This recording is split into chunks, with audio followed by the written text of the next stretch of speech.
and worthy colleagues. Guru Angad Dev Veterinary and Animal Science University's IDP cell is conducting multi-dimensional programs for the holistic development of students and teachers. In this context, under the patronage of Dr. Inderjeet Singh, worthy Vice Chancellor, and under the guidance of Dr. Sarpreet Singh Bhuman, lectures on the life skills are being conducted. In this series, Dr. Jaswinder Singh, former Dean Academic Affairs, Punjabi University Patiala, will address today. The topic of his discourse is how literature designs wealth, life, and professional skills. A noted academician, literature, scholar, and a great human being, Dr. Jaswinder Singh is decorated with different awards and laurels in literary and academic fields. Now, I will take the privilege to invite him for his logical sermon.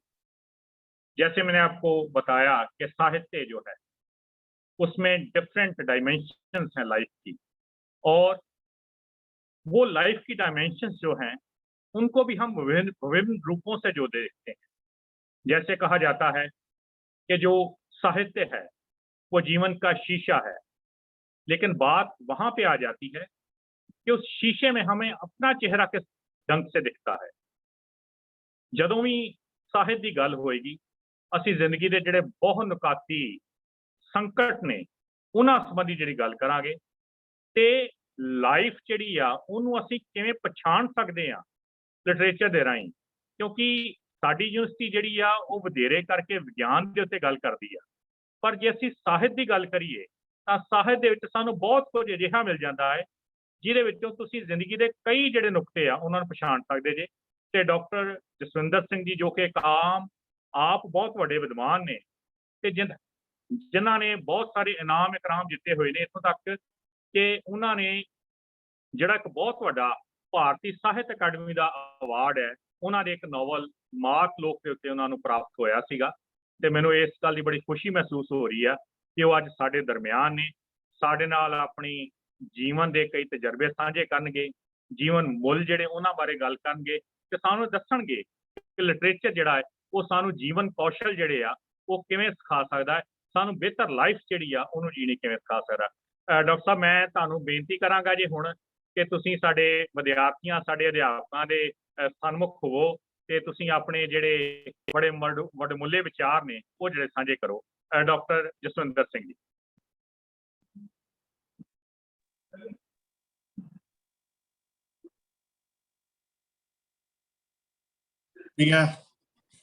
Doctor Harpreet Singh ji, ਮੈਨੂੰ ਇਹ ਜਾਣ ਕੇ ਬਹੁਤ ਖੁਸ਼ੀ ਹੋਈ ਹੈ ਕਿ university ਵੱਲੋਂ IDP programme, IDP cell ਅਧੀਨ ਇੱਕ ਅਜਿਹਾ ਲੈਕਚਰ ਲੜੀ ਸ਼ੁਰੂ ਕੀਤੀ ਗਈ ਜਿਹਦਾ ਬਹੁਤ ਮੰਤਵ ਅੱਜ ਦੇ ਵਿਦਿਆਰਥੀਆਂ ਲਈ ਅਹਿਮ ਹੈ, ਔਰ ਉਹਦੇ ਵਿੱਚ ਸ਼ਿਰਕਤ ਕਰਕੇ ਆਈ ਫੀਲ ਆਨਰਡ।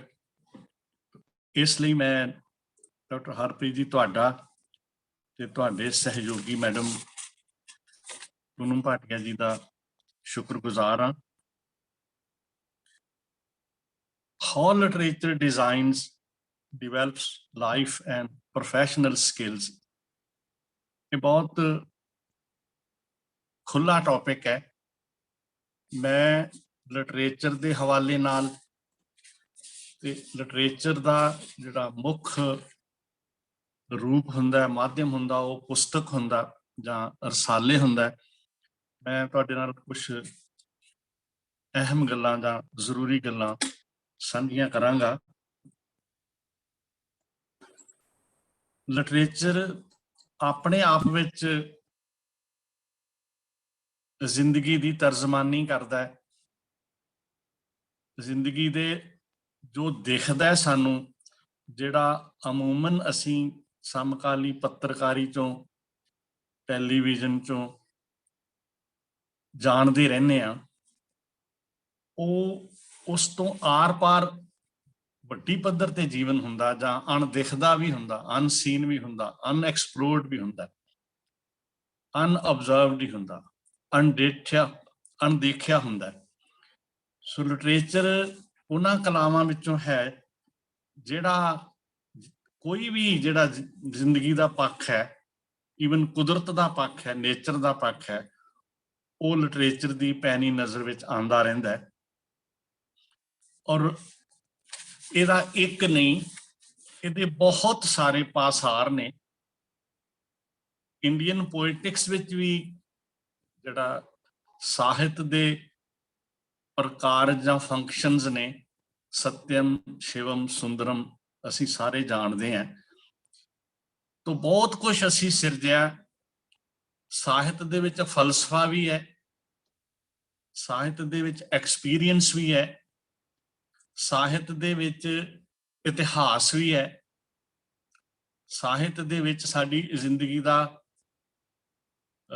ਸਟਰਗਲ ਵੀ ਹੈ, ਸਾਡੇ ਸੁਪਨੇ ਵੀ ਨੇ, ਸਾਡੀਆਂ ਗਲਤੀਆਂ, ਗੜਬੜਾਂ, ਕਮਜ਼ੋਰੀਆਂ ਵੀ ਨੇ, ਸਾਡੇ ਆਦਰਸ਼ ਵੀ ਨੇ। ਪਰ ਸਭ ਤੋਂ ਮੁੱਖ ਗੱਲ ਜਿਹੜੀ ਸਾਹਿਤ ਹੈ, ਉਹ ਸਾਨੂੰ ਬੜੇ ਸਲੀਕੇ ਨਾਲ, ਬੜੇ ਸੁਹਜ ਨਾਲ ਜ਼ਿੰਦਗੀ ਜਿਉਣ ਦੀ, ਜ਼ਿੰਦਗੀ ਨੂੰ ਸਮਝਣ ਦੀ, ਜ਼ਿੰਦਗੀ ਨੂੰ ਮਾਨਣ ਦੀ ਇੱਕ ਸੋਝੀ ਦਿੰਦਾ ਹੈ। ਔਰ ਸੋਝੀ ਦੇ ਕੁਛ ਇਮੋਸ਼ਨਲ ਪੱਖ ਨੇ, ਕੁਛ ਰੈਸ਼ਨਲ ਪੱਖ ਨੇ। ਕੁਝ ਸਾਹਿਤ ਦੇ ਰੂਪ ਜ਼ਿਆਦਾ ਇਮੋਸ਼ਨਲ ਫੁਲਫਿਲਮੈਂਟ ਕਰਦੇ ਹੈ, ਕੁਝ ਸਾਹਿਤ ਦੇ ਰੂਪ ਥੋੜੀ ਜਿਹੀ ਜ਼ਿੰਦਗੀ ਦੀ ਕਥਾ ਪਾ ਕੇ, ਜਿਵੇਂ ਨਾਵਲ ਕਹਾਣੀ ਨੇ, ਉਹਦਾ ਰੈਸ਼ਨਲ, ਉਹਦਾ ਹੋਰ ਪਾਸਾਰ ਦਿੰਦੇ ਨੇ।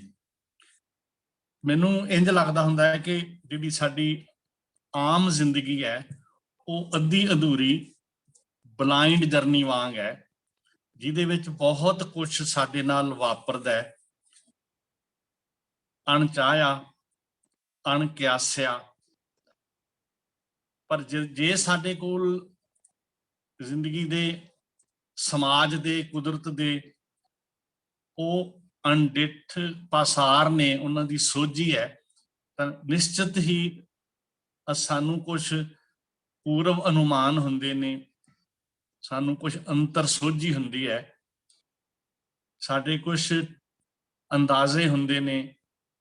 ਜਿਵੇਂ ਅਸੀਂ ਆਮ ਤੌਰ ਤੇ ਕਹਿੰਦੇ ਹਾਂ ਕਿ ਸਾਨੂੰ ਪਤਾ ਨਾ ਲੱਗਾ, ਸਾਡੇ ਨਾਲ ਧੋਖਾ ਹੋ ਗਿਆ, ਸਾਡੇ ਨਾਲ ਬੇਵਫਾਈ ਹੋਈ, ਵਫਾਦਾਰੀ ਨਹੀਂ ਹੋਈ, ਸੁਹਿਰਦ ਨਹੀਂ ਸੀ ਉਹ। ਇਹ ਸਾਰੀਆਂ ਚੀਜ਼ਾਂ ਕੁੱਲ ਮਿਲਾ ਕੇ ਇਸ ਜ਼ਿੰਦਗੀ ਦੇ ਕਿਓਸ ਵਿੱਚ ਸ਼ਾਮਲ ਨੇ। ਤੇ ਜਿਹੜੇ ਵੀ ਗਿਆਨ ਦੇ ਜਾਂ ਕਲਾ ਦੇ ਸੋਮੇ ਨੇ, ਉਹ ਸਾਨੂੰ ਇਸ ਜੋ ਕੁਛ ਅਸੀਂ ਅਜੇ ਐਕਸਪੀਰੀਅੰਸ ਵਿੱਚ ਨਹੀਂ ਲੈ ਪਾ ਰਹੇ ਜਾਂ ਲਿਆ, ਉਹਦੇ ਨਾਲ ਬੜੇ ਸਹਿਜ ਢੰਗ ਨਾਲ, ਬੜੇ ਸੁਹਜਮਈ ਢੰਗ ਨਾਲ, ਅਛੋਪਲੇ ਹੀ ਉਹ ਸਾਨੂੰ ਉਹਨਾਂ ਚੀਜ਼ਾਂ ਦੀ ਉਂਗਲ ਫੜਾਉਂਦੇ। ਜ਼ਿੰਦਗੀ ਸਾਨੂੰ ਬਹੁਤ ਮਹਿੰਗੇ ਸਬਕ ਦਿੰਦੀ ਹੈ। ਔਰ ਬਹੁਤੀ ਵਾਰੀ ਜਦੋਂ ਉਹ ਅਜਿਹੀ ਸਥਿਤੀ ਆਉਂਦੀ ਹੈ, ਜੇ ਸਾਨੂੰ ਉਹਨਾਂ ਚੀਜ਼ਾਂ ਦੀ ਅਗਾਊਂ ਸੋਝੀ ਨਹੀਂ, ਤਾਂ ਅਸੀਂ ਉਸ ਅੰਨੇ ਖੂਹ 'ਚ, ਉਸ ਕੁਰਾਹੇ ਵਿੱਚ ਜਾਂਦੇ ਹਾਂ। ਸੋ ਇਸ ਲਈ ਜਿਹੜੀ ਪਿਆਰੇ ਬੱਚਿਓ, ਸਭ ਤੋਂ ਪਹਿਲੀ ਗੱਲ ਜਿਹੜੀ ਮੈਂ ਤੁਹਾਡੇ ਨਾਲ ਸਾਂਝੀ ਕਰਨੀ ਚਾਹੁੰਦਾ ਸਾਹਿਤ ਦੇ ਹਵਾਲੇ ਨਾਲ, ਉਹ ਹੈ ਕਿ ਜਿਹੜਾ ਸਾਡਾ ਰੀਅਲ ਕੈਪੀਟਲ ਹੈ of N every individual, that is our mind.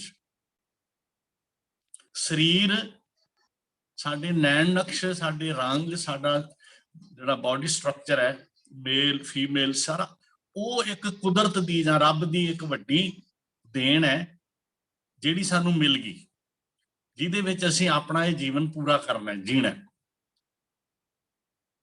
ਉਹ ਆਪਣੇ ਹਿਸਾਬ ਨਾਲ ਸਰੀਰ ਵਿਕਸਿਤ ਹੋਏਗਾ। ਉਮਰ ਦੇ ਜਿਸ ਪੜਾਅ ਤੇ ਪਿਆਰੇ ਬੱਚਿਓ ਤੁਸੀਂ ਹੋ, ਮੈਂ ਉਹਦੇ ਵੱਲ ਅੱਗੇ ਜਾ ਕੇ ਆਵਾਂਗਾ। ਜਵਾਨੀ ਦਾ ਸਮਾਂ, ਇਹ ਸੁਪਨਿਆਂ ਦਾ ਸਮਾਂ, ਇਹ ਕੈਰੀਅਰ ਬਣਾਉਣ ਦਾ ਸਮਾਂ, ਇਹ ਸਭ ਤੋਂ ਵੱਧ ਤੁਹਾਡੀ એનર્ਜੀ ਦਾ ਵੀ ਸਮਾਂ।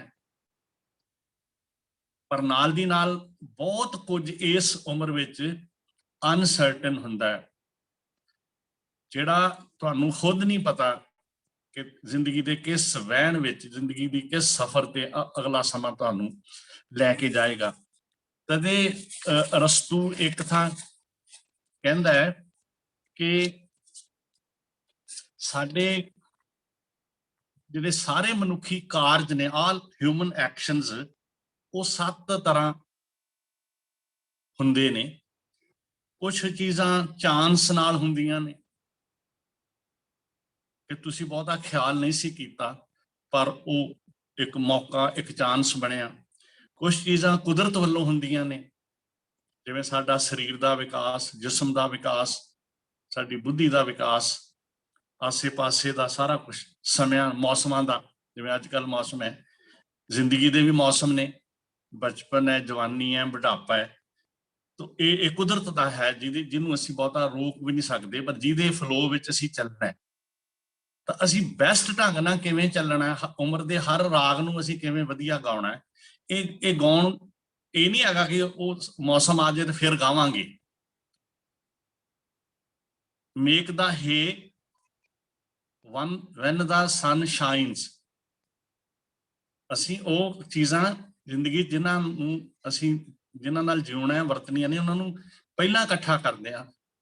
ਪਿੰਡਾਂ 'ਚ ਇੱਕ ਅਖਾਣ ਹੈ ਕਿ ਅੱਗ ਲੱਗਣ ਤੇ ਬਾਲਟੀਆਂ ਦਾ ਭਾਅ ਨਹੀਂ ਪੁੱਛਿਆ ਜਾਂਦਾ, ਤੁਹਾਡੇ ਕੋਲ ਪਹਿਲਾਂ ਪ੍ਰਬੰਧ ਹੋਣੇ ਆ। ਇਹੀ ਜ਼ਿੰਦਗੀ, ਉਹ ਸਾਰੇ ਪ੍ਰਬੰਧ, ਸਾਨੂੰ ਇੰਨੇ ਸਾਜੋ ਸਮਾਨ ਦੀ ਨਹੀਂ ਲੋੜ ਬਹੁਤ ਜ਼ਿਆਦਾ ਦੀ, ਸਾਨੂੰ ਸਾਡੀ ਮਾਨਸਿਕ ਤਿਆਰੀ ਦੀ ਲੋੜ ਹੈ। ਸਾਡੀ ਸਭ ਤੋਂ ਵੱਡੀ ਸ਼ਕਤੀ, ਜਿਵੇਂ ਮੈਂ ਪਹਿਲਾਂ ਕਹਿ ਚੁੱਕਾ, ਸਾਡਾ ਸਭ ਤੋਂ ਵੱਡਾ ਸਰਮਾਇਆ ਮਨ ਹੈ। ਮਨ ਦੇ ਰਾਹੀਂ ਅਸੀਂ ਆਸ-ਪਾਸ ਚੀਜ਼ਾਂ ਨੂੰ ਦੇਖਦੇ ਹਾਂ, ਮਨ ਦੇ ਰਾਹੀਂ ਅਸੀਂ ਸਾਰੇ ਰਿਸ਼ਤਿਆਂ ਨੂੰ ਪਹਿਚਾਣਦੇ ਹਾਂ, ਮਨ ਦੇ ਰਾਹੀਂ ਮਨ ਹੀ ਸਾਡਾ ਸੁਪਨੇ ਲੈਂਦਾ, ਡੇ ਡ੍ਰੀਮ ਕਰਦੇ ਹਾਂ। ਤੁਹਾਡੀ ਉਮਰ ਜਵਾਨੀ ਦੀ ਹੈ, ਡੇ ਡ੍ਰੀਮਿੰਗ ਬਹੁਤ ਹੁੰਦੀ ਹੈ। ਹੌਲੀ ਹੌਲੀ ਉਹਨਾਂ ਚੋਂ ਕਿੰਨੇ ਕੁ ਪੂਰੇ ਹੁੰਦੇ, ਕਿਵੇਂ ਨਹੀਂ ਹੁੰਦੇ, ਇਹ ਬਾਅਦ ਦੀਆਂ ਗੱਲਾਂ ਨੇ। ਸੋ ਇਸ ਕਰਕੇ ਹਰ ਜ਼ਿੰਦਗੀ ਦੇ ਹਰ ਮੌਸਮ ਨੂੰ ਅਸੀਂ ਰਾਗ ਬਣਾਈਏ। ਨੋਬਲ ਇਨਾਮ ਜੇਤੂ ਇੱਕ ਲੇਖਕ ਹੈ ਸਾਡਾ ਇੰਗਲੈਂਡ ਦਾ, ਬਰਨਾਰਡ ਸ਼ਾਹ, ਉਹਦੀ ਇੱਕ ਬਹੁਤ ਖੂਬਸੂਰਤ ਲਾਈਨ ਹੈ, ਮੈਂ ਤੁਹਾਨੂੰ ਉਹ ਪੰਜਾਬੀ 'ਚ ਦੱਸਦਾ। ਉਹ ਕਹਿੰਦਾ ਵੀ ਜੇ ਇਸ ਪਿੰਜਰ ਤੋਂ ਤੁਸੀਂ ਖਹਿੜਾ ਨਹੀਂ ਛੁਡਾ ਸਕਦੇ ਤਾਂ ਘੱਟੋ ਘੱਟ ਇਸ ਨੂੰ ਨੱਚਣ ਜੋਗਾ ਬਣਾ ਲਓ।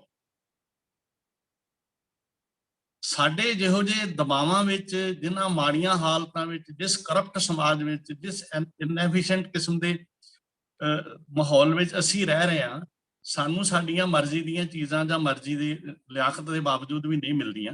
ਤਾਂ ਉਹਦੇ ਲਈ ਜ਼ਿਆਦਾ ਕਰੜੇ ਹਾਰਡ ਮਾਈਂਡ ਦੀ ਜ਼ਰੂਰਤ ਹੈ, ਹਾਰਡ ਵਾਇਰਿੰਗ ਦੀ ਜ਼ਰੂਰਤ ਹੈ। ਤੇ ਹਾਰਡ ਵਾਇਰਿੰਗ ਸਾਡੀ ਨੌਲੇਜ ਔਰ ਚੰਗਾ ਲਿਟਰੇਚਰ, ਕੱਲਾ ਲਿਟਰੇਚਰ ਜਿਹੜਾ ਨਾ, ਉਹ ਕਵਿਤਾ ਜਾਂ ਕਹਾਣੀ ਨਹੀਂ ਹੁੰਦਾ। ਮੈਂ ਅੱਗੇ ਜਾ ਕੇ, ਲਿਟਰੇਚਰ ਆਪਣੇ ਆਪ 'ਚ ਬਹੁਤ ਵਿਸ਼ਾਲ ਹੈ। ਅੱਜ ਕੱਲ੍ਹ ਗਿਆਨ ਸਾਹਿਤ ਦੀ, ਸਾਇੰਸ ਫਿਕਸ਼ਨ ਦੀ, ਵਾਤਾਵਰਨ ਸਾਹਿਤ ਦੀ ਬਹੁਤ ਅਹਿਮੀਅਤ ਹੈ। ਤੋ ਜਿਹੜੀਆਂ ਭਾਵਕ ਰੁੱਦਣ ਵਾਲੀਆਂ ਚੀਜ਼ਾਂ ਨੇ, ਉਹ ਵੀ ਚੱਲੀ ਜਾਂਦੀਆਂ ਨੇ। ਕਈਆਂ ਵਿਚਾਰਿਆਂ ਦਾ ਭਾਵਕ ਰੁੱਦਣ ਤੋਂ ਬਿਨਾਂ ਗੁਜ਼ਾਰਾ ਨਹੀਂ ਹੁੰਦਾ, ਉਹਨਾਂ ਨੇ ਵੀ ਜੀਣ ਦਾ, ਉਹਨਾਂ ਨੇ ਵੀ ਆਪਣੇ ਮਨ ਨੂੰ ਕੁਛ ਨਾ ਕੁਛ ਕਰਨਾ ਹੁੰਦਾ ਹੈ। ਤੋ ਇਸ ਲਈ ਉਹ ਆਪੋ ਆਪਣੇ ਸੁਭਾਵਾਂ ਮੁਤਾਬਕ ਲਿਟਰੇਚਰ ਦੀ ਚੋਇਸ ਵੱਖਰੀ ਹੋਏਗੀ, ਇਹਦੇ ਵੱਲ ਮੈਂ ਕੇ ਆਵਾਂਗਾ। ਪਰ ਸਾਡੇ ਮਨ ਦੀ ਤਿਆਰੀ ਵਿੱਚ ਚਾਂਸ, ਨੇਚਰ, ਕੰਪਲਸ਼ਨ, ਕੁਛ ਕਾਰਜ ਸਾਨੂੰ ਮਜਬੂਰੀ 'ਚ ਕਰਨੇ ਪੈਂਦੇ ਨੇ। ਔਰ ਸਾਡੇ ਵਰਗੇ ਸਮਾਜਾਂ ਵਿੱਚ ਤਾਂ ਬੱਚਿਆਂ ਨੂੰ ਜ਼ਿਆਦਾ ਹੀ ਵੱਡੀ ਪੱਧਰ ਤੇ ਕੰਮ ਜੋ ਕਰਦੇ ਨੇ, ਉਹ ਮਜਬੂਰੀ ਕਰਨਾ ਪੈਂਦੇ ਨੇ। ਤੁਸੀਂ ਕੁਝ ਪੜ੍ਹਨਾ ਚਾਹੁੰਦੇ ਹੋ, ਆਸ-ਪਾਸ ਕੁਝ ਹੋਰ ਪੜ੍ਹਾਉਂਦਾ ਹੈ। ਤੁਸੀਂ ਕੁਝ ਕਰਨਾ ਚਾਹੁੰਦੇ ਹੋ, ਆਸ-ਪਾਸ ਤੁਹਾਨੂੰ ਕੁਝ ਹੋਰ ਕਹਿੰਦਾ ਹੈ। ਕੋਈ ਕੰਪਲਸ਼ਨਸ ਬਹੁਤ ਨੇ। ਜਿੰਨਾ ਮਾੜਾ ਸਮਾਜ ਹੈ, ਉਨੀਆਂ ਵੱਧ ਕੰਪਲਸ਼ਨਸ ਨੇ ਤੁਹਾਡੀ, ਸਾਡੀਆਂ, ਮੇਰੀਆਂ ਵੀ ਰਹੀਆਂ ਨੇ। ਚੌਥੀ ਹੈ ਹੈਬਿਟਸ, ਆਦਤਾਂ। ਹਰ ਬੰਦੇ ਦੀਆਂ ਆਦਤਾਂ ਬਣਦੀਆਂ ਨੇ ਉਸ ਦੇ এনवायरमेंट ਚੋਂ। ਸਭ ਤੋਂ ਮੁਸ਼ਕਿਲ ਇਹ ਹੁੰਦੀ ਕਿ ਅਸੀਂ ਆਦਤ ਬਣਾ ਲੈਂਦੇ ਹਾਂ ਜਿਹੋ ਜਿਹੇ ਮਾਹੌਲ ਵਿੱਚ, ਉਹਨੂੰ ਬਦਲਣੀ ਬਹੁਤ ਔਖੀ ਹੈ। ਤੇ ਮਨੋਵਿਗਿਆਨੀ ਕਹਿੰਦੇ ਨੇ ਕਿ ਇੱਕ ਆਦਤ ਬਦਲਣ ਲਈ ਸਾਨੂੰ 66 ਦਿਨ ਚਾਹੀਦੇ ਨੇ, ਕੰਸਿਸਟੈਂਟ ਐਫਰਟਸ ਕਰਨ ਲਈ। 66 ਦਿਨਾਂ ਬਾਅਦ ਉਹ ਆਦਤ ਬਦਲ ਜਾਏਗੀ। ਪਰ ਅਸੀਂ 66 ਦਿਨ ਉਹਨਾਂ, ਜੇ ਸਾਡਾ ਮਨ ਤਕੜਾ, ਸਾਡੀ ਵਿਲ ਪਾਵਰ ਤਕੜੀ ਹੈ, ਅਸੀਂ ਉਸ ਆਦਤ ਨੂੰ ਬਦਲਣਾ ਹੀ ਚਾਹੁੰਦੇ ਹਾਂ, ਤਾਂ ਹੀ ਬਦਲੇਗਾ। ਜੇ ਮਨ ਵਿੱਚ ਥੋੜੀ ਜਿਹੀ ਵੀ ਕਮਜ਼ੋਰੀ ਹੈ, ਮਨ ਥੋੜਾ ਜਿਹਾ ਵੀ ਬੈਕ ਗੇਅਰ ਲਾਉਂਦਾ ਤੇ ਮੇਰੇ ਅਧਿਆਪਕ ਸਨ ਪ੍ਰੋਫੈਸਰ ਕੁਲਵੰਤ ਸਿੰਘ ਗੁਰੂ, ਉਹ ਇੱਕ ਕਹਿੰਦੇ ਹੁੰਦੇ ਸੀ ਕਿ ਪਹਾੜ ਤੇ ਚੜ੍ਹਨ ਲਈ ਤੁਹਾਨੂੰ ਹਰ ਸਟੈਪ ਤੋਲ ਕੇ ਖਿਆਲ ਨਾਲ ਟਿਕਾ ਕੇ ਰੱਖਣਾ ਪੈਂਦਾ ਹੈ। ਡਿੱਗਣ ਲਈ ਕੁਛ ਨਹੀਂ ਕਰਨਾ ਪੈਂਦਾ, ਮਾੜਾ ਜਿਹਾ ਪੈਰ ਢਿੱਲਾ ਕਰੋ ਤੇ ਤੁਸੀਂ ਥੱਲੇ ਖਾਈ 'ਚ ਡਿੱਗ ਪੋਗੇ। ਇਹੀ ਜ਼ਿੰਦਗੀ ਹੈ। ਇਹ ਮਜ਼ਬੂਤੀ, ਇਹ ਫਾਈਨ ਬੈਲੈਂਸਿੰਗ ਸਾਨੂੰ ਜਿਹੜੀਆਂ ਚੀਜ਼ਾਂ ਸਿਖਾਉਂਦੀਆਂ ਨੇ, ਕਿਉਂਕਿ ਸਾਡੇ ਚੁਗਿਰਦੇ ਵਿੱਚ ਬੈਲੈਂਸ ਤਾਂ ਹੈ ਹੀ ਨਹੀਂ, ਨਾ ਪਰਿਵਾਰਾਂ ਵਿੱਚ ਹੈ, ਨਾ ਸਮਾਜਾਂ ਵਿੱਚ ਹੈ, ਨਾ ਵਿਦਿਅਕ ਸੰਸਥਾਵਾਂ ਵਿੱਚ ਵੀ। ਕਿੰਨਾ ਕਿ ਆਪਾਂ ਸਾਰੇ, ਮੈਂ ਤਾਂ ਪੰਜਾਬੀ ਯੂਨੀਵਰਸਿਟੀ 'ਚ 38 ਸਾਲ ਪੜ੍ਹਾਇਆ, ਪਰ ਇਹਦੇ ਬਾਵਜੂਦ ਵੀ ਅਸੀਂ ਤਾਂ ਫਿਰ ਜੀਣਾ, ਤੇ ਉਹ ਜੀਣ ਲਈ ਸਾਡੇ ਆਸਰੇ ਕੀ ਨੇ, 18 ਕੀ ਨੇ? ਉਹ 18 ਸਾਡੀਆਂ ਗਿਆਨ ਹੈ ਤੇ ਚੰਗਾ ਸਾਹਿਤ ਹੈ। ਅਗਲੀ ਗੱਲ ਉਹ ਕਹਿੰਦਾ ਕਿ ਰੀਜ਼ਨ ਹੁੰਦਾ, ਇੱਕ ਕਾਰਨ ਹੁੰਦਾ ਕਿ ਤੁਸੀਂ ਕਿਸੇ ਕਾਰਨ ਕਰਕੇ ਕੋਈ ਕੰਮ ਕਰਦੇ ਹੋ। ਜਿਵੇਂ ਹੁਣ ਤੁਸੀਂ ਜਿਹੜੀ ਡਿਗਰੀ ਆਏ ਹੋ, ਇਹ ਕਰਨ ਦੇ ਤੁਹਾਡੇ ਕੁਝ ਕਾਰਨ ਹੋਣਗੇ। ਕੋਈ ਅਸੀਂ ਜਿਨ੍ਹਾਂ ਰਾਹਾਂ ਤੇ ਚੱਲਦੇ ਆ, ਜਿਹੜਾ ਨਸ਼ੇ ਕਰਦਾ ਉਹਦੇ ਨਸ਼ੇ ਕਰਨ ਦੇ ਵੀ ਕਾਰਨ ਹੈਗੇ। ਕਾਰਨ ਦਾ ਮਤਲਬ ਇਹ ਨਹੀਂ ਕਿ ਉਹ ਜਸਟੀਫਾਈਡ ਹੈ। ਮੈਂ ਬਾਅਦ ਚ ਜਸਟੀਫਿਕੇਸ਼ਨ ਤਾਂ ਜ਼ਿੰਦਗੀ ਦੀ ਸਭ ਤੋਂ ਵੱਡੀਆਂ ਤੇ ਸਬਲੀਮੇਟਡ ਚੀਜ਼ਾਂ ਨੇ ਦੇਣੀ ਹੈ। ਚੋਰ ਚੋਰੀ ਕਰਨ ਲਈ ਕਰਦਾ ਹੈ ਤੇ ਉਹਨੂੰ ਜਸਟੀਫਾਈ ਕਰਦਾ ਹੈ। ਕਤਲ ਕਰਨ ਵਾਲਾ ਕਤਲ ਕਰਦਾ ਹੈ। ਸਾਡੇ ਰਾਜਨੀਤਿਕ ਲੀਡਰ ਭ੍ਰਿਸ਼ਟਾਚਾਰ ਕਰਦੇ ਨੇ ਤੇ ਜਸਟੀਫਿਕੇਸ਼ਨ ਕੀ ਹੈ ਕਿ ਦੂਜੀ ਪਾਰਟੀ ਦੇ ਵੀ ਕਰਦੇ ਨੇ। ਇਹ ਕੀ ਜਸਟੀਫਿਕੇਸ਼ਨ ਹੋਈ? ਜ਼ਿੰਦਗੀ ਦੇ ਜਿਹੜੇ ਅਸਲ ਸੱਚੇ ਸੁੱਚੇ ਤਰਾਜੂ ਹੈ, ਉਹਨਾਂ ਤੇ ਕੋਈ ਜਸਟੀਫਿਕੇਸ਼ਨ ਨਹੀਂ ਕਿ ਦੂਜਾ ਕਰਪਸ਼ਨ ਕਰਦਾ ਤਾਂ ਕਰਕੇ ਮੈਂ ਕਰ ਰਿਹਾ। ਸੋ ਇਹ ਰੀਜ਼ਨਿੰਗ ਹੈ, ਜਿਹੜੀ ਰੀਜ਼ਨਿੰਗ ਦੀਆਂ ਬੜੇ ਲੈਵਲਸ ਨੇ। ਮੈਂ ਇਹਨਾਂ ਵੱਲ, ਜਿਹੜੀ ਅਗਲੀ ਗੱਲ ਇੰਪੋਰਟੈਂਟ ਆ ਉਹ ਹੈ ਪੈਸ਼ਨ। ਬੱਚਿਓ, ਸਭ ਤੋਂ ਇੰਪੋਰਟੈਂਟ ਪਾਰਟ ਤੁਹਾਡੀ ਤੇ ਸਾਡੀ ਸਭ ਦੀ ਜ਼ਿੰਦਗੀ ਦਾ ਪੈਸ਼ਨ ਹੁੰਦਾ ਹੈ। ਕੋਈ ਵੀ ਜੀਣ ਦਾ ਢੰਗ, ਕੋਈ ਵੀ ਕੰਮ ਕਰਨ ਦਾ ਢੰਗ, ਕੋਈ ਵੀ ਕੈਰੀਅਰ ਤੇ ਪਹੁੰਚਣ ਦਾ ਢੰਗ, ਕੋਈ ਵੀ ਸੁਪਨਾ ਪੂਰਾ ਕਰਨ ਦਾ ਜਿਹੜਾ ਅਸਲ ਹੈ, ਜਿਹੜੀ ਸਾਡੀ, ਜਿਹਨੂੰ ਸਾਈਕੋਐਨਾਲਿਸਿਸ ਵਿੱਚ ਅਸੀਂ ਇੱਡ ਕਹਿੰਦੇ ਆ, ਇੱਡ, ਅੰਤਰ ਹਉ, ਇਹ ਇੱਡ ਅਸਲ ਪਾਵਰ ਹੁੰਦੀ ਹੈ ਜਿੱਥੋਂ ਪੈਸ਼ਨ ਨਿਕਲਦਾ। ਉਹ ਕੰਮ ਜਿਹੜਾ ਤੁਸੀਂ ਧੁਰ ਅੰਦਰੋਂ, ਰੂਹ ਤੋਂ, ਜ਼ਮੀਰ ਤੋਂ ਕਰਨਾ ਚਾਹੋ, ਉਹ ਤੁਹਾਡਾ ਪੈਸ਼ਨ। ਸੰਕਟ ਇਹ ਹੁੰਦਾ ਹੈ ਕਿ ਸਾਨੂੰ ਇਸ ਸਮਾਜ ਵਿੱਚ ਪੈਸ਼ਨ ਚੁਣਨ ਦੇ ਬਹੁਤ ਘੱਟ ਮੌਕੇ ਮਿਲਦੇ। ਬਹੁਤ ਖੁਸ਼ਕਿਸਮਤ ਨੇ ਮੇਰੇ ਵਰਗੇ ਜਿਨ੍ਹਾਂ ਨੂੰ ਉਹ ਪੈਸ਼ਨ ਮਿਲਿਆ, ਜਿਹੜਾ ਪੈਸ਼ਨ, ਪ੍ਰੋਫੈਸ਼ਨ ਮਿਲਿਆ ਜਿਹੜਾ ਉਹਦੇ ਪੈਸ਼ਨ ਦਾ ਸੀ। ਸੌਖਾ ਤਾਂ ਨਹੀਂ ਮਿਲਿਆ, ਘਰੋਂ ਭੱਜਣਾ ਪਿਆ, ਪਰ ਫਿਰ ਵੀ ਮਿਲ ਗਿਆ। ਤੇ ਪੈਸ਼ਨ ਸਭ ਤੋਂ ਇੰਪੋਰਟੈਂਟ ਹੈ, ਜਿਹੜਾ ਤੁਹਾਡੇ ਅੰਤਰ ਮਨ ਦੀ ਝਾਤ ਹੈ, ਜਿਹਦੇ ਵਿੱਚ ਤੁਹਾਡੀ ਇੱਡ ਵਸਦੀ ਹੈ। ਇੱਡ ਈਗੋ ਚ ਕਨਵਰਟ ਹੁੰਦੀ ਹੈ, ਈਗੋ ਹੀ ਫਿਰ ਸੁਪਰ ਈਗੋ ਚ। ਜੇ ਇਹਨਾਂ ਤਿੰਨਾਂ ਦੇ ਵਿੱਚ ਇੱਕ ਕੰਸਿਸਟੈਂਸੀ ਹੈ, ਉਸ ਪਰਸਨੈਲਿਟੀ ਨੂੰ ਦੁਨੀਆ ਦੀ ਕੋਈ ਤਾਕਤ ਹਰਾ ਨਹੀਂ ਸਕਦੀ। ਇਹ ਤੁਹਾਡੇ ਮਾਈਂਡ ਦੀ ਅਸਲ ਤਾਕਤ, ਤਿੰਨਾਂ ਲੈਵਲਸ ਦੀ। ਮਾਈਂਡ ਤਿੰਨੇ ਲੈਵਲਸ ਤੇ ਆਪਰੇਟ ਕਰਦਾ ਹੈ, ਅਨਕੌਂਸ਼ੀਅਸ, ਸਬਕੌਂਸ਼ੀਅਸ ਤੇ ਕੌਂਸ਼ੀਅਸ। ਇੱਡ ਸਭ ਤੋਂ ਆਦਮ ਸ਼ਕਤੀ ਹੈ, ਰਾਵ ਆ, ਕੁਦਰਤੀ ਹੈ, ਪਰ ਸਭ ਤੋਂ ਵੱਡੀ, ਜਿਹੜਾ ਬੰਦਾ ਢਹਿੰਦੀ ਕਲਾ ਚ ਰਹਿਣ ਦਾ ਸਾਧਾ, ਉਹਦੀ ਇੱਡ ਵੀਕ ਹੈ। ਜਿਹੜਾ ਚੜ੍ਹਦੀ ਕਲਾ ਚ ਬੰਦਾ ਰਹਿੰਦਾ, ਉਹਦੀ ਇੱਡ ਜਿਹੜੀ ਹੈ ਉਹ ਤਕੜੀ ਹੈ। ਇੱਡ ਦਾ ਈਗੋ ਚ ਬਣਨਾ, ਈਗੋ ਸਾਡੀ ਉਹਦੀ ਵਿਅਕਤੀ ਸਰਵਾਈਵਲ ਦੀ ਲੜਾਈ ਹੈ, ਵਿਅਕਤੀ ਹੋਂਦ ਦੀ ਲੜਾਈ ਹੈ, ਜਿੱਥੇ ਅਸੀਂ ਵਿਅਕਤੀ ਦੀ ਪੱਧਰ ਤੇ, ਪਰਸਨੈਲਿਟੀ ਦੀ ਪੱਧਰ ਤੇ ਜੀਨੇ। ਤੇ ਈਗੋ ਜਦੋਂ ਸੁਪਰ ਈਗੋ ਚ ਬਣਦੀ ਹੈ, ਇਹ ਸਾਡਾ ਸੋਸ਼ਲ ਬੀਇੰਗ ਬਣ ਜਾਂਦਾ, ਸਾਡਾ ਸਮਾਜਿਕ। ਇੱਡ ਈਗੋ ਚ ਕਨਵਰਟ ਤੇ ਈਗੋ ਸੁਪਰ ਈਗੋ ਚ ਕਨਵਰਟ ਹੋ ਕੇ ਜਿਹੜੇ ਵੱਡੇ ਬੰਦੇ ਨੇ, ਜਿਨ੍ਹਾਂ ਨੇ ਕੁਝ ਵੀ ਵੱਡਾ ਕੀਤਾ ਹੈ, ਉਹਨਾਂ ਨੇ ਇੱਡ ਨੂੰ ਈਗੋ ਤੇ ਈਗੋ ਨੂੰ ਸੁਪਰ ਈਗੋ ਚ। ਤਾਂ ਮੈਂ ਇਹ ਗੱਲ ਤੁਹਾਨੂੰ ਥੋੜੀ ਜਿਹੀ ਡਿਟੇਲ ਚ ਤਾਂ ਸਮਝਣੀ ਚਾਹੁੰਦਾ, ਮੇਰਾ ਬੜਾ ਮਨ ਪਾਉਂਦਾ ਵਿਸ਼ਾ ਹੈ ਕਿ ਮਨ ਹੀ ਤੁਹਾਡੀ ਗਵਰਨਿੰਗ ਫੋਰਸ ਹੈ। ਤੇ ਉਹ ਸੁਰਜੀਤ ਪਾਤਰ ਹੋਣਾ ਦਾ ਇੱਕ ਸ਼ੇਰ ਹੈ, ਮੈਨੂੰ ਯਾਦ ਆ ਜਾਂਦਾ, ਉਹਨਾਂ ਦਾ ਬਹੁਤ ਮੈਨੂੰ ਚੰਗੇ ਲੱਗਦੇ ਨੇ। ਮਨ ਢੱਠਿਆ ਤਾਂ ਸਿੱਖ ਮਨ ਢੱਠਿਆ ਤਾਂ ਸੋਗ ਨਾ ਕੀਤਾ, ਨਾ ਰੋਏ ਰੂਹ ਵਾਰੀ, ਤਨ ਢੱਠਿਆ ਤਾਂ ਸ਼ੋਧੇ ਜਾਰਾਂ, ਠੀਕ ਗਜ਼ਬ ਦੀ ਮਾਰੀ। ਸਭ ਤੋਂ ਇੰਪੋਰਟੈਂਟ ਮਨ ਦਾ ਮਰਨਾ, ਮਨ ਦਾ ਢੱਠਣਾ। ਇਸ ਕਰਕੇ ਮਨ ਦਾ ਤਕੜਾ ਹੋਣਾ, ਮਨ ਦੇ ਤਕੜੇ ਹੋਣ ਲਈ ਸਾਡੇ ਕੋਲ, ਸਾਡੀ ਪਰਸਨੈਲਿਟੀ ਦੇ ਨਿਖਾਰ ਲਈ ਸਾਡੇ ਕੋਲ ਜਿਹੜੇ ਸਭ ਤੋਂ ਵੱਡੇ ਸਰੋਤ ਨੇ, ਕੋਰਸਿਸ ਨੇ, ਉਹਨਾਂ ਵਿੱਚ ਪੁਸਤਕਾਂ ਸਭ ਤੋਂ ਅਹਿਮ ਹੈ। ਹੋਰ ਵੀ ਸਾਧਨ ਨੇ, ਪਰ ਹੋਰ ਸਾਧਨ ਬਹੁਤ ਸਾਰੇ ਵਕਤੀ ਨੇ, ਜਾਂ ਬਹੁਤ ਮੈਂ ਉਹਨਾਂ ਵੱਲ ਲੱਗਿਆ ਨਾ ਇੱਕ ਛੋਟਾ ਜਿਹਾ ਨੁਕਤਾ ਸਮਝਾਵਾਂਗਾ ਕਿ ਤੁਹਾਡੀ ਚੋਇਸ ਕਿੱਧਰ ਨੂੰ ਲੈ ਕੇ ਜਾਂਦੀ ਹੈ। ਤੁਹਾਡਾ ਅੰਦਰ ਜਿਹੜਾ ਮੈਂ ਤੁਹਾਨੂੰ ਤੁਹਾਡੇ ਮਨ ਦੀ ਗੱਲ ਪਾ ਰਿਹਾ ਨਾ, ਮਨ ਦੀ, ਉਹ ਗੁਰਬਾਣੀ ਵਿੱਚ ਵੀ ਆਉਂਦਾ ਹੈ, ਮਨ ਜੀਤੇ ਜਗ ਜੀਤ। ਤੁਸੀਂ ਮਨ ਜਿੱਤ ਲਿਆ ਤੇ ਸਮਝ ਲਓ ਜਗ ਜਿੱਤ ਲਿਆ, ਕਿਉਂਕਿ ਸਭ ਤੋਂ ਚੰਚਲ ਚੀਜ਼ ਮਨ ਹੈ, ਪਰ ਸਾਡਾ ਇਹੀ ਸਭ ਤੋਂ ਵੱਡਾ ਹਥਿਆਰ ਹੈ। ਸੋ ਜਦੋਂ ਅਸੀਂ ਸਾਹਿਤ ਦੀ ਗੱਲ ਕਰਦੇ ਹਾਂ, ਪੁਸਤਕਾਂ ਦੀ ਗੱਲ ਕਰਦੇ ਹਾਂ, ਗਿਆਨ ਦੀ ਗੱਲ ਕਰਦੇ ਹਾਂ, ਜੀਵਨ ਦੇ ਅਨੁਭਵ ਦੀ ਗੱਲ ਕਰਦੇ ਹਾਂ, ਚੰਗੀਆਂ ਵੈਲਿਊਜ਼ ਦੀ ਗੱਲ ਕਰਦੇ ਹਾਂ, ਐਸਥੈਟਿਕਸ ਦੀ ਗੱਲ ਕਰਦੇ ਹਾਂ, ਤਾਂ ਕੁਦਰਤੀ ਸਾਹਿਤ ਜਾਂ ਕਲਾਵਾਂ ਇਹਦਾ ਸਭ ਤੋਂ ਵਧੀਆ ਸਰੋਤ ਨੇ। ਤੋ 300 BC ਦੇ ਆਸ-ਪਾਸ ਬਿਫੋਰ ਕ੍ਰਾਈਸਟ ਅਰਸਤੂ ਵੀ ਜਦੋਂ ਇਹੋ ਜਿਹੀਆਂ ਗੱਲਾਂ ਕਰਦਾ ਹੈ, ਉਹ ਮੈਂ ਤਦੇ ਅੱਜ ਤੁਹਾਡੇ ਨਾਲ ਸਾਂਝੀ ਕੀਤੀ ਕਿ ਇਹ ਚੀਜ਼ਾਂ ਕੀ ਨੇ ਜਿਹੜੀਆਂ ਸਾਨੂੰ ਬਿਲਡ ਕਰਦੀਆਂ। ਸਾਡੀ ਪਰਸਨੈਲਿਟੀ ਦਾ ਨਿਖਰਨਾ, ਬਣਨਾ, ਇਹ ਸਾਡੀ ਆਪਣੇ ਨਾਲ ਇੱਕ ਜੱਦੋ-ਜਹਿਦ ਹੈ। ਇੱਕ ਜੀਨਸ ਨੇ ਜਿਹੜੇ ਅਸੀਂ ਆਪਣੇ ਮਾਂ-ਬਾਪ ਤੋਂ ਲੈ, ਇੱਕ এনवायरमेंट ਹੈ, ਤੇ ਸਾਡਾ ਬੰਦੇ ਦਾ ਬੰਦੇ ਬਣਨ ਦਾ ਸਭ ਤੋਂ ਪ੍ਰਾਇਮਰੀ ਫੰਕਸ਼ਨ ਇਹ ਹੈ ਕਿ ਉਹ ਆਪਣੇ এনवायरमेंट ਨਾਲ, ਆਪਣੇ ਚੁਗਿਰਦੇ ਨਾਲ ਲਗਾਤਾਰ ਇੱਕ ਅੰਤਰਦਵੰਦ ਵਿੱਚ ਜੀ। ਇਹ ਅੰਤਰਦਵੰਦ ਮਾੜਾ ਨਹੀਂ ਹੁੰਦਾ, ਕੱਲਾ ਦਵੰਦ ਮਾੜਾ ਹੁੰਦਾ ਹੈ। ਡਾਇਲੈਕਟਿਕਸ ਮਾੜੀ ਨਹੀਂ ਹੈ, ਕੱਲਾ ਵਿਰੋਧ ਮਾੜਾ ਹੈ ਜਿਹੜਾ ਅੱਜ ਦਾ ਬੰਦਾ ਨੈਗੇਟਿਵ ਸੁਭਾਅ ਕਰਕੇ ਕਰ ਰਿਹਾ। ਉਹਦੇ 'ਚ ਫਿਰ ਜਿਹੜਾ ਦੂਸਰੀ ਗੱਲ ਜਿਹੜੀ ਤੁਹਾਡੇ ਨਾਲ ਮੈਂ ਸਾਂਝੀ ਕਰਨੀ ਹੈ ਕਿ ਫਿਰ ਇਹਦੇ ਸਾਧਨ ਕੀ ਨੇ, ਸਰੋਤ ਕੀ ਨੇ। ਤੇ ਸਾਡੇ ਕੋਲ ਸਰੋਤ ਹੈ ਸਾਡੀਆਂ ਪੁਸਤਕਾਂ, ਤੇ ਪੁਸਤਕਾਂ ਦੇ ਜ਼ਰੀਏ ਸਾਡਾ ਗਿਆਨ, ਸਾਡਾ ਖਜ਼ਾਨਾ, ਜਿਹਨੂੰ ਮੈਂ ਥੋੜਾ ਜਿਹਾ ਲਿਟਰੇਚਰ ਨਾਲ ਜੋੜ ਕੇ ਵੱਧ ਗੱਲ ਕਰਾਂਗਾ, ਪਰ ਇਹ ਜ਼ਰੂਰੀ ਨਹੀਂ ਕਿ ਇਕੱਲਾ ਲਿਟਰੇਚਰ ਦੀ ਪੁਸਤਕਾਂ ਹੁੰਦੀਆਂ। ਹਰ ਗਿਆਨ ਦੇ ਖੇਤਰ ਦੀਆਂ ਪੁਸਤਕਾਂ ਨੇ, ਇਤਿਹਾਸ ਦੀਆਂ ਆਪਣੀਆਂ, ਮਨੋਵਿਗਿਆਨ ਦੀਆਂ ਆਪਣੀਆਂ, ਸਮਾਜ ਵਿਗਿਆਨ ਦੀਆਂ ਆਪਣੀਆਂ, ਰਾਜਨੀਤਿਕ ਸ਼ਾਸਤਰ ਦੀਆਂ ਆਪਣੀਆਂ, ਅਰਥ ਸ਼ਾਸਤਰ ਦੀਆਂ ਆਪਣੀਆਂ। ਤੁਹਾਡਾ ਫੀਲਡ ਜਿਹੜਾ ਜਿਸ ਫੀਲਡ ਦੀ ਤੁਸੀਂ ਸਟੱਡੀ ਕਰਨੀ ਹੈ ਉਹਦੀਆਂ ਆਪਣੀਆਂ ਨੇ, ਉਹ ਆਪਣਾ ਗਿਆਨ ਹੈ। ਪਰ ਦੂਜੀ ਗੱਲ ਜਿਹੜੀ ਮੈਂ ਕਰਨੀ ਹੈ ਉਹ ਬਹੁਤ ਇੰਪੋਰਟੈਂਟ ਹੈ ਇਸ ਸਮੇਂ ਵਿੱਚ ਜਿਹਦੇ ਚ ਆਪਾਂ ਜੀ ਰਹੇ। ਇਹ ਬਹੁਤ ਹੀ